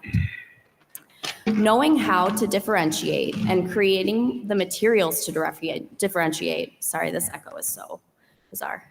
For a new makeup of students for multiple preps are two very different things. Capacity is not just about talent and knowledge. It's about time, energy, and focus. How are you giving teachers time? How are you sustaining teachers' energy? How are you allowing teachers to focus their efforts meaningfully on targeted initiatives? The course selection window closed on February 12th, over 2 months ago. Why couldn't diagonal movers be identified earlier in order to give us more time to plan for and build out supports? You stated that the MASH and ARC support will be enhanced so students can drop in before school, during school, and after school for support from targeted educational personnel. You mentioned exploring potential ways to staff this. One of these solutions was asking staff who have been released from their duty to take on an additional job for a stipend. Many of these teachers are AP teachers who have been given that duty release for a purpose, to have time to support students in accessing college-level curriculum. What might the domino effect be of these teachers taking on and the additional extra assignment in lieu of their AP duty release? Furthermore, how do we know that we will find the right people to staff this intervention? Will we have a sufficient number of retired teachers interested in the position? You mentioned PD focused on high-impact instruction. Are 3 45-minute optional lunch and learns sufficient in order to prepare to support diagonal movers, especially when teachers have 3 to 4 preps? You also listed fall and spring D128 university courses as a means for preparation. How many of these courses ran? How many teachers participated? How many students can be supported by varsity tutor at any given time? It's available 24/7, but for how many students at once? How do we know that the service provides adequate support for our most rigorous courses? Have we tested this? Teachers have reported that there's not enough time to prepare for and implement all of these changes. The solutions you suggested to account for a lack of time either take away from instructional time or require teachers to adjust to a new schedule. Another big change. Why not slow down? I have a list of additional questions, but I know that it's been a long evening. I have 8 additional questions, but I will share those via email if that seems like a more appropriate way to That would be great. do that and respect your time. Thank you. Thank you so Thanks, much. Sam.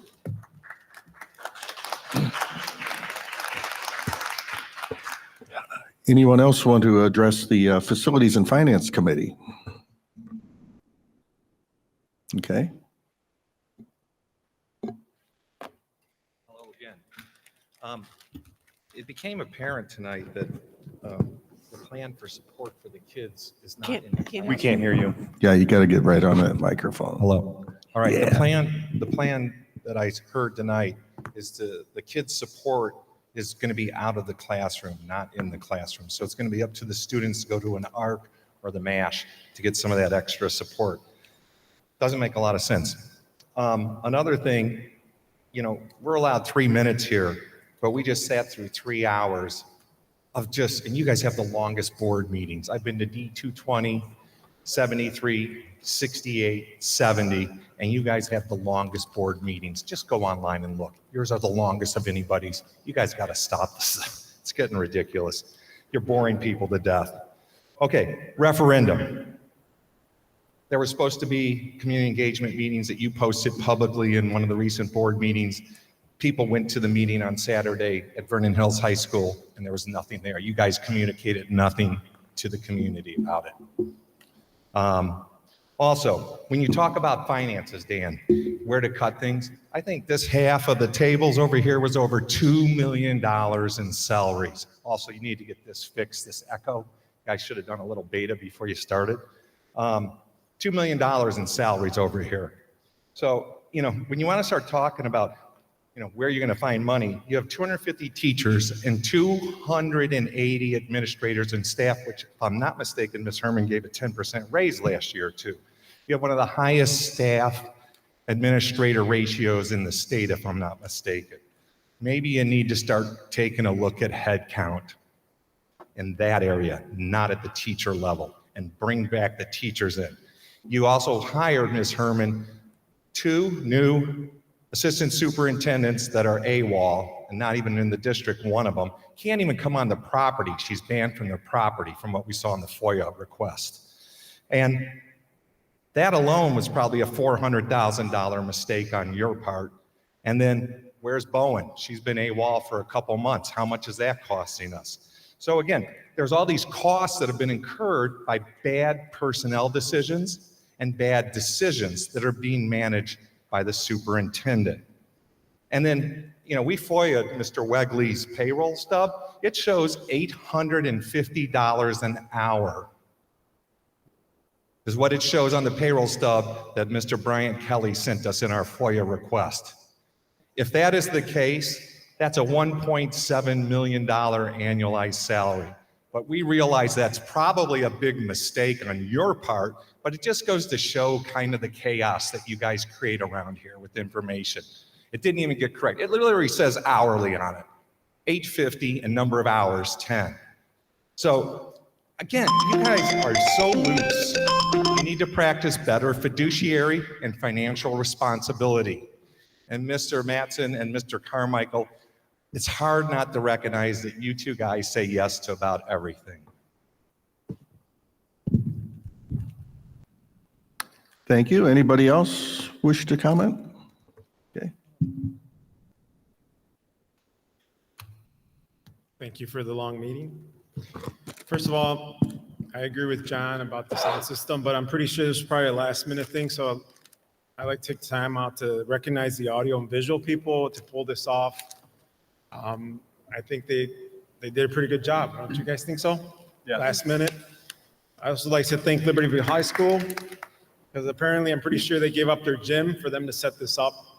So it's a very lengthy meeting, and I really thank the board members. I know that you guys aren't getting paid, and this is crazy how long these meetings are. I just want to say that, again, me being a stickler about these surveys, I know they have a dollar amount behind them.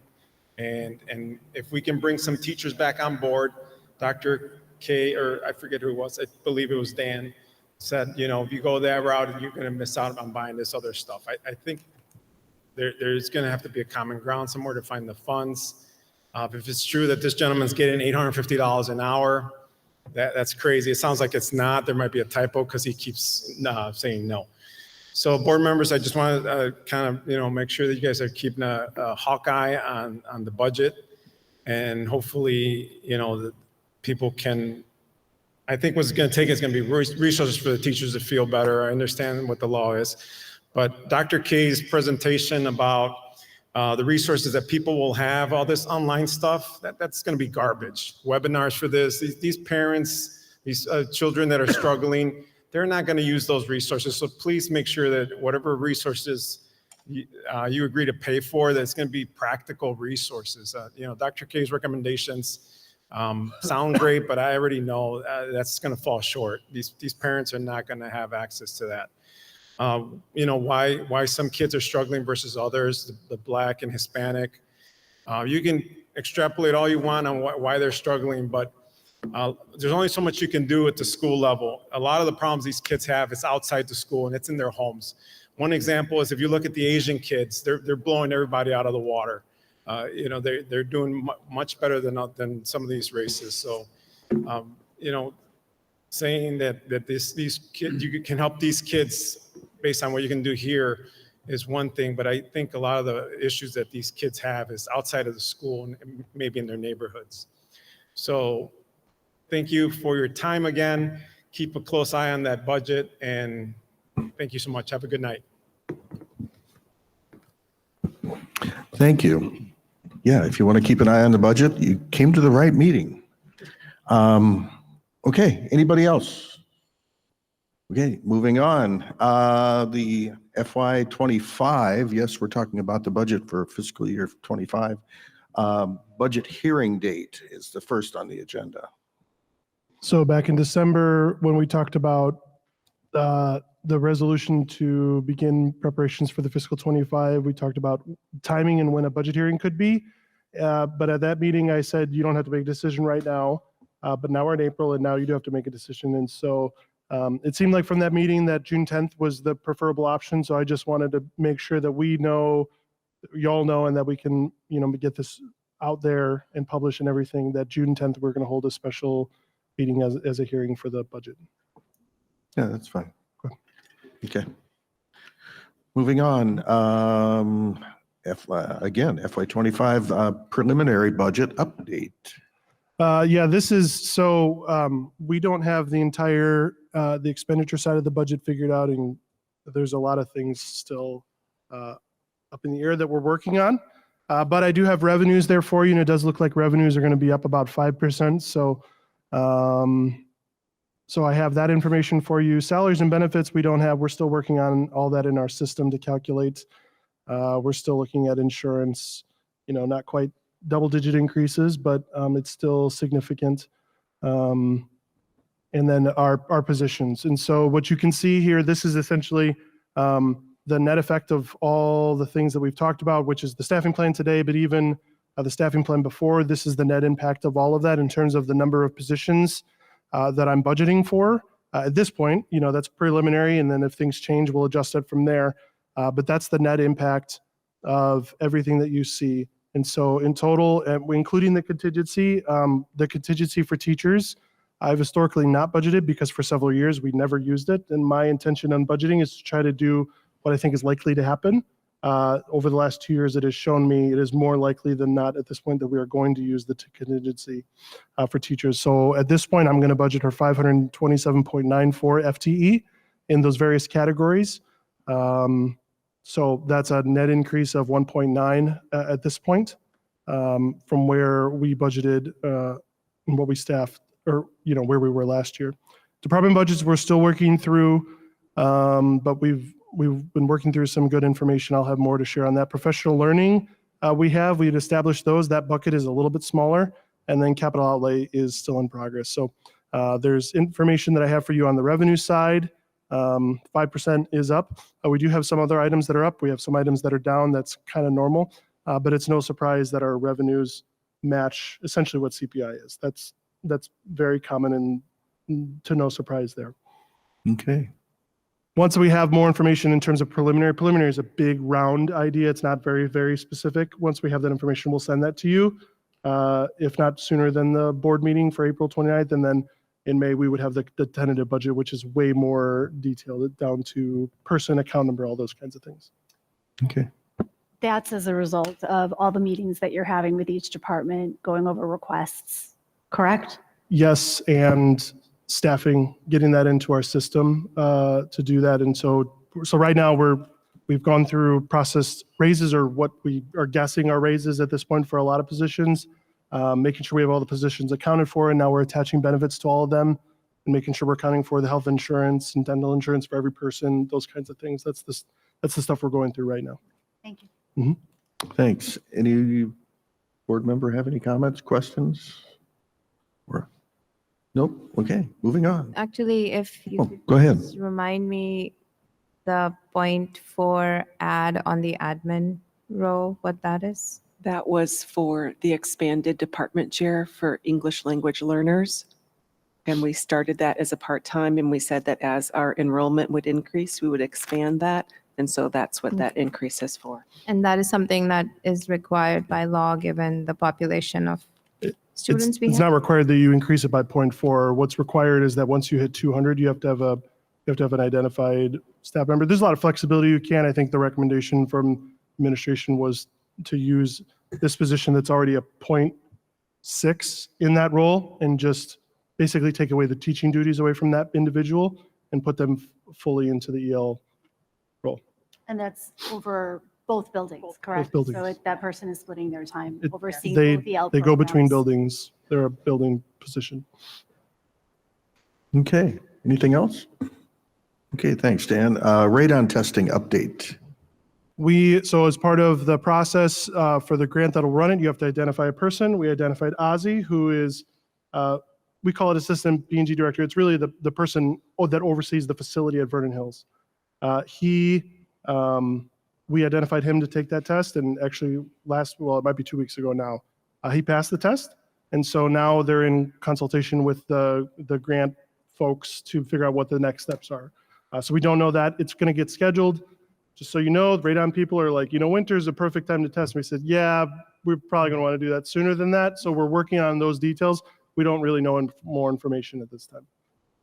Yeah, hopefully we're past any of the winter for this year, Yeah. or anything that looks like it. But if that's the professional recommendation Yeah. to wait for winter, I think as long as we know that we have a plan and that it's in the works, that's the most important thing.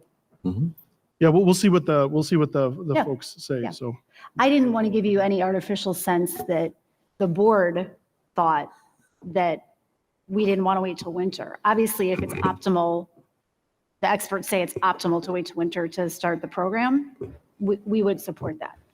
that's helpful. I have been operating from how do we get this done within reasonableness. So we'll talk with them and see what their recommendation, and we'll cross that bridge. Perfect. I don't want to speak for everybody. Do they say but I winter think because it's a lower fresh air mix or something? Mark? I believe that's what they think with all the windows Because if we have closed and everything. AC, it wouldn't matter. But we are bringing in fresh air. Right. It's not like a home Right. where you're sealed up tight. We actually bring in fresh air every single, we have But you air bring in less in the changeover, winter. to meet ASHRAE standards. It's, since he passed the test, now it's on to the American Lung Association. They hold the grant money. So, the state contacted the American Lung Association. We're just waiting to hear back from them. They'll do an assessment of the buildings, tell us definitely where we need to test, and we'll move forward. Okay, we'll stay tuned. Yeah. Thank you. Anybody else? And thanks to Ozzy. Yep. Okay, next up, property tax extension update. So over spring break, the county, notoriously, it's always the Monday of spring break, sends out information that our extension is finalized. So we passed the levy in November, we file it, and before we know what EAV and new property is going to be, well, now we know. And so based on that information, I have two summaries in there. One is more detailed for this year, to see what was our extension last year, what did we estimate, and to see how close. We're very accurate with what we estimated. However, when you're talking nearly 100 million, that percentage is generated, it was 120,000 more than what we estimated. And the primary reason for that is new property got updated between October and January. And I'm not totally sure how we got 4 million more in EAV. That is the driving factor behind it. We didn't get $4 million, it's 4 million EAV, multiply that by the tax rate.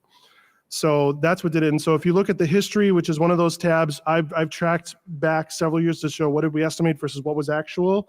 And you could see the estimates aren't necessarily trying to say like, am I good at math? It's trying to say, is the information we get from the county reliable or not? Or so if I always knew they're off by 10%, I would make that adjustment in the estimates. Historically, the information we get from the county in October is extremely reliable. This year was not quite so much, but that is why we build in the cushion. We build in 300,000 of the cushion. We have not used much of it. If you can see that last line actual cushion we used, this year we used 120,000. So it's good that we have that practice in there, so that we're not unintentionally leaving those tax dollars on the table. So the takeaway is we're going to get about 120,000 more than what I thought we were going to back in November. Good. Any questions, comment? Nope, it's all good. Thanks, Dan. Next up, Lakeside Transportation Extension. So this is a 3-year renewal with Lakeside, our current provider. Last year, we were at about a 14% increase, which was difficult. But what we're trying to do is slow that down, and the best we were able to negotiate, we believe, is a 6% for 3 years. So our revenues won't match that, right? If I should, so this is going to eat up a little bit more of the pie. That's just how the math works. But this is the best we felt we could do. The only alternative is to bid this out. There's no way we could do that for this year, and even future years. Transportation is difficult for a different provider to come in. It happens, certainly happens, but it's difficult because there's a pretty significant capital investment involved. So we're going to look at our transportation system as a whole and kind of see if there's any tweaks we can do in terms of making that more affordable over the next 3 years. Okay. Questions, comments? No. Sorry about that. On the whole, how is our experience with Lakeside in terms of quality of service, timeliness, all that stuff? Our main quality of service issue that I am aware of that we were dealing with was they had not been able to fully staff the busing positions, and we were running into logistical problems. Since then, I have not heard of major issues. I know there are other districts that have major issues. None of those issues have made it to my level. We have every transportation provider has things, they'll miss routes or kids. Like we'll have things like that, but nothing that has risen to the level of what maybe some other districts are experiencing. That and high school kids are a little more resilient in terms of some of the transportation things than some other districts maybe with younger kids. So there's a few things that we've been talking about with them, the age of their fleet. So if you notice, their buses look some pretty old, but we've gotten assurances, and we've even seen, I saw one today, new buses that are coming in to kind of help rotate the system out so that you don't have too old of a fleet. Because when you have too old of a fleet, then they break down en route, and that's never what you want to happen. But to your knowledge, nothing egregious has arisen? No. Okay. And then my other question would be that it says here in our notes that District 73 and District 70 contract with Lakeside also, and we work on our contract in tandem. That doesn't mean that we co-negotiate with them, but it means that we, I guess, get a sense for fair market pricing, et cetera, through them. Yeah, the best way I can describe it is perceived. It is perceived leverage. It's not actual. We have 3 separate contracts. We have happened to do them all at the same time. We negotiate together. It's easier for them to talk to 3 of us than it is to talk to one of us. So that's that. But that said, all 3 districts could do different things. That's just what we've historically been doing for several years. Any other questions, comments? No. Okay, moving on. Community engagement update. Mary. Be happy to handle this one. We began meeting with our volunteer group for our community engagement process in February, I believe. We've been working with Creative Entourage, and we had 3 meetings of our volunteer group. In March 20th, actually, we had a meeting with the team along with Creative Entourage, and we discussed the fact that the team was brought together with the board's charge of gauging the community's preferences in terms of updating our facilities, and the fact that we have been engaged with a lot of discussion on more timely and sensitive matters. It would be a good idea to pause that work and to focus our energies on the meeting we just had with a really long discussion. So the group that came together was really great. They were in total agreement that it needed to be paused. They were very interested in staying on board with us at the time when we do decide to move forward with that work. We did not expend anything in terms of advertising any events that we were going to have. So just wanted to give you that update, and that hopefully in the future we will be able to restart. And, we did have a contract with them, so we're trying to work all those details out, but there's a clause in there that there's a penalty that we're looking to pay, but thankfully they hadn't there's not many costs incurred yet, so they didn't run polls or surveys or anything like that is of significant cost to them that we would have been forced to. So we're still working on all of those details. So we met our pullout date.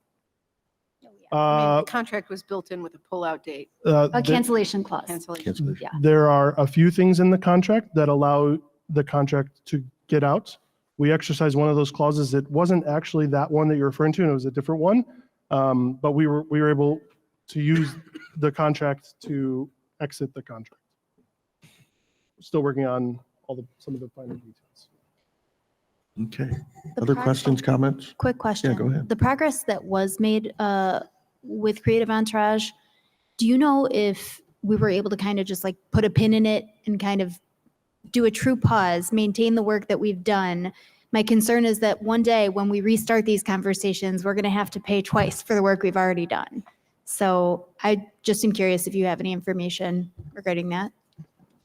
I would say that we didn't get to the point where we had done the actual work with the community, but we did a lot of pre-work, and we were able to engage a really good group of people who were very dedicated to doing this kind of work with us. So from that perspective, I think we could pick up where we left off.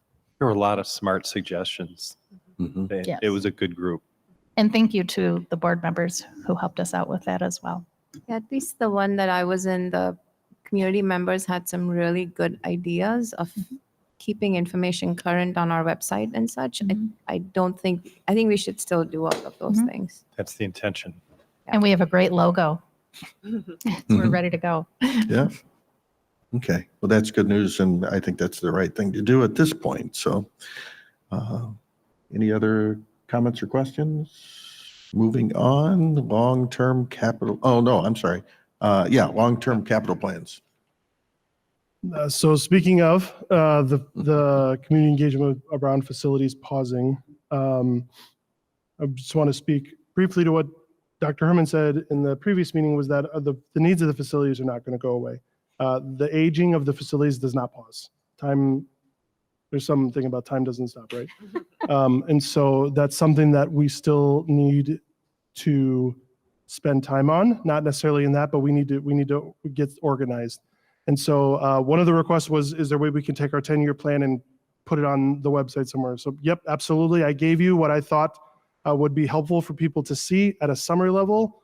The problem is once you go further into detail on that, it's more at the system level. So it's more about roofs, but it's really hard to tell like what roofs from this. It's in the comments and the notes, but it's not quite to the level of detail that at least is in my head in terms of a vision of what that would look like. So we have that information that we absolutely could get out there. In addition, there's other sources of information that we also need to account for. So there are things that we know about that we can plan on for right now. There's other things in our system that we may not necessarily be able to see right now that we know that we're going to have to address. There are requests for things to be improved. I'm still going through all the requests that we got from the buildings. We've got 111 of them, which is great. But I'm trying to kind of categorize them and process them so I can know kind of where to split them out. We've got the 10-year health, life, safety plan for Vernon Hills that we are in the process of doing. That was priority A. There's still B and C. And then LHS is going to get wrapped up this year. And we're going to have, let's just say it's more likely that LHS has more life safety concerns than Vernon Hills would due to its age. So we are going to have many different things that are going to ask or require funding for. And so what I'm trying to think of is a way to put it all together. So I would like to, at a future meeting, explore what something like that could look like. I'm looking, and even addition in the community engagement process, when we were going through all that, a lot of people are saying like, well, what do you want to do? Like, what do you want to build? Show me what you want to build. And part of the conversation was like, well, I can show you some of the stuff that we're interested in now, but also what we're talking about is stuff that we don't know about right now that we're going to know about in 5 years from now. And that was a little difficult to process because people wanted to see, show me the list of things you want now and what you want to pay for now. Very concrete, very specific. And so there's a lot of different pieces. And so I would like to look at it, show you what something could look like in terms of a process to put this all together, because this is an area that we cannot neglect as a system, especially at our level. And we have to have a good long-term system in place for that, to be ready to know what we can do and what we can't do, and to know the implications of if we add more funding, what will this do? If we have to take away funding from this, what would that do? And even be able to get a sense of like, all right, once new funding is available, here's the next things that automatically will just kind of kick in. So I appreciate everything you just said and the complexity involved of all the different data sources for what we're looking for in terms of a document that aggregates all of it. I know that our peer districts and districts throughout the state look to you for advice for what to do. So I'm not suggesting that you need anybody else's help, but to the extent that you could take a look at what other districts do to aggregate this data And if there is a tool that exists that you feel that you could adapt, that you'd be satisfied with, I hate for you to reinvent the wheel if there are other documents that aggregate this data being used by other districts that you would feel comfortable tweaking for ours. Mhm. That's a good suggestion that I will. Yeah, part of that is in my idea of what something would look like, what of my data sources would be what other people are doing so that we're not reinventing the wheel. Yeah, because I we have can't no, be the I have only, no interest in reinventing this. no, I'm sure you don't, and I know you don't have the time to do that, but surely we can't be the only district that is looking for a document to aggregate this data. Certainly other districts have grappled with the same need to see it sort of in a unified way. One nuance I would say is what you will find most often is people do something and then it's static. We figured out this plan and here it is. 5 years from now, it's out of date and it doesn't matter. I'm looking for something that is not static, that will adjust. So Agreed. Stay tuned. I need some time to put some information together and thoughts around it, but I just wanted to give you at least the information that you asked for in terms of what could we put out now. Absolutely, let them know. I think the newsflash is we're not going to have 7 million to do capital work for next year, not next year, fiscal 26. Yeah. So, And I'm not sure that putting this information out there without any detail is really helpful to anyone. got it. Yeah, and I've seen a lot of, you could put together a whole list of roofs last X number of years, and you can plan for new roofs here or new tuck pointing here or whatever, but those are the assumed things. There's, like you say, 2 years from now, something could come up that we need to replace boilers or something, and we weren't prepared for it. So it is a little bit of a juggling act to put something in concrete, yet, keep it flexible enough and keep it so you can adjust it along the way and make it a living document. So other questions or comments on capital planning? It's going to be a little trickier now. We're pushing things off a little bit. So next item is 911 and 915 Park Avenue. So we had the bid openings this morning for that, so we didn't have that for the packet for the weekend, but I emailed you all the results. So we'll have that for adoption at the next meeting. So we got 1, 2, 3, 4, 5, 6 bids. 6 bids. The low bid was, help me out here. Dunleavy Construction at $57,450 to do the demolition of 911 and 915. And was that within budget? We were just looking at that. The whole thing ended up around 100,000. All in it because we had to do asbestos abatement. We had to do. It's not as easy as just knocking it down. You have to make sure it's safe. If it was just knocking it down, I would put on my helmet and boots and come help. Yeah, we would be happy to see the insurance you have. So I don't have the other number in front of me. I'll have all that information in the packet for the board meeting. Perfect, thank you. Okay. Out of curiosity, I mean, or maybe this is talked about and I can't remember, but what is our intended use of this property after it's all cleaned up? For right now, nothing. Could be a soccer field, could be a parking lot, could be a, like, Okay. if Tennis building courts, I know, continues was in on the area and we have to expand, we could. It's a way to avoid being Yeah. landlocked.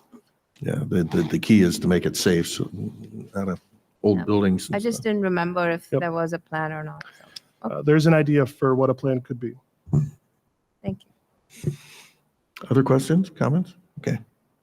Thanks. Building and grounds bid results. We got the So- document here. Another big thing. So we opened our bids last Monday. We had five bidders. ABM was the low bid, but the way we structured it, you don't have to take the lowest bid, and nor are we looking to because the part of the services we need them to be able to attract and retain quality staff, and the low bid doesn't necessarily do that all the time. So we have a rubric that accounts for qualifications of the company. By law, price still has to be the majority consideration, but it's not the only one. And so we've got ABM and HES are the two that we're looking at based on our scoring. And we're taking tours later this week, one to one of the clients for HES and then the other one to ABM. So once we have that information, we'll gather the data from the folks that are going there. There's 10, 11 of us. 11 of us going Nice. to visit the sites, spend a couple hours there. So Okay. both are multiple high school districts that we could see, older, newer, just to kind of see. And we're going to try to catch them first thing in the morning before students have the chance to dirty up all the spaces, which happens every day. Yep. Any questions or comments on that? No. This will come Excited to to us in later in the month. We are still targeting an April recommendation to approve a contract for a provider to start June 1st. June 1st. Okay. All right.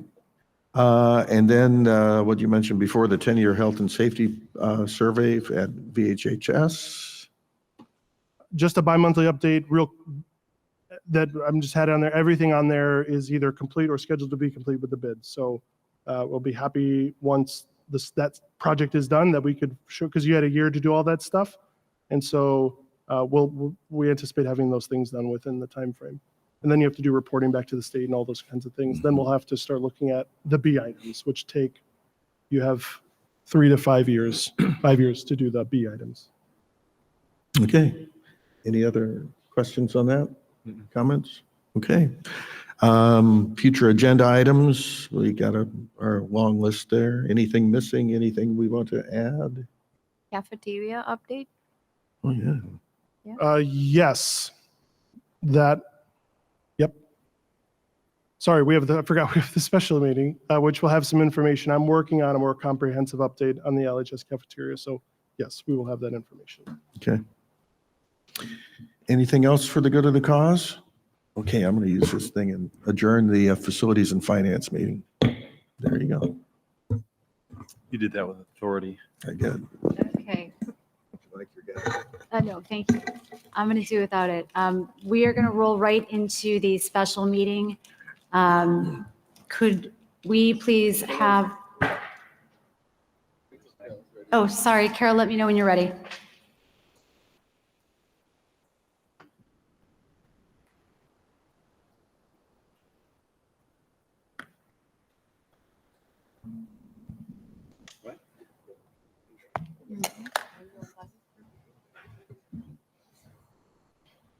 I'm taking the under. She's ready. Great. Okay, so it's 9:57. I'm going to call to order the special meeting. We're going to begin with a roll call, please. Jim Batsett. Here. Kara Benjamin. Here. Don Carmichael. Here. Cara Drumkey. Here. Lisa Hessel. Here. Middleish Cotwall. Here. Sonal Kulkarni. Here. Thank you. We note all members present. At this time, I'd like to extend an invitation for public comment for anybody who wishes to address the board for the purpose of the special meeting. Seeing none, we will move right along. Tonight, we have 2 items for action. They're both bid approvals for summer work that's going to be done, after which we will convene in executive session. This closed session will be for the purpose to discuss employment of employees under 5 ILCS 120/2C1, as well as collective negotiating matters under 5 ILCS 120/2C2. After that, we will reconvene in open session. We will take action on an item to terminate a probationary teacher, and then we will move to adjourn. So heading back up to the items for action, we will start with item A, bid approval, asbestos abatement for LHS bathroom renovations. So this is really due to timeliness. Part of the cafeteria project was to renovate some bathrooms that are right across from it. They've been working on the scope and bidding that out. It's not something that we can wait until the April board meeting. So this is part of why we wanted this special meeting, so that we can approve this and move this out or move this along. So there's 2 parts, these asbestos abatement and then the actual renovation itself. The asbestos abatement, we had 8 bids. Do you have the details, Mark? Mine's a little slow here. 8 bids. The low bid, Kinsale, 89,440. So it's great to have 8 bidders, really competitive, which is fantastic. And then Well, that's the asbestos abatement. And is this a bidder that you're recommending that we've worked with in the past for the many asbestos abatements we've done, or is this a new vendor? I couldn't understand. Is this a new vendor or have we worked with this vendor in the past? Kinsale, I believe years ago, they were a vendor of ours. But Gilbane is also part of vetting this out, and so Gilbane, no, not Actually, Gilbane. no, Gilbane, no, Not this is Gilbane, all it's, in-house with PSI. PSI, our contractor. Sorry, PSI.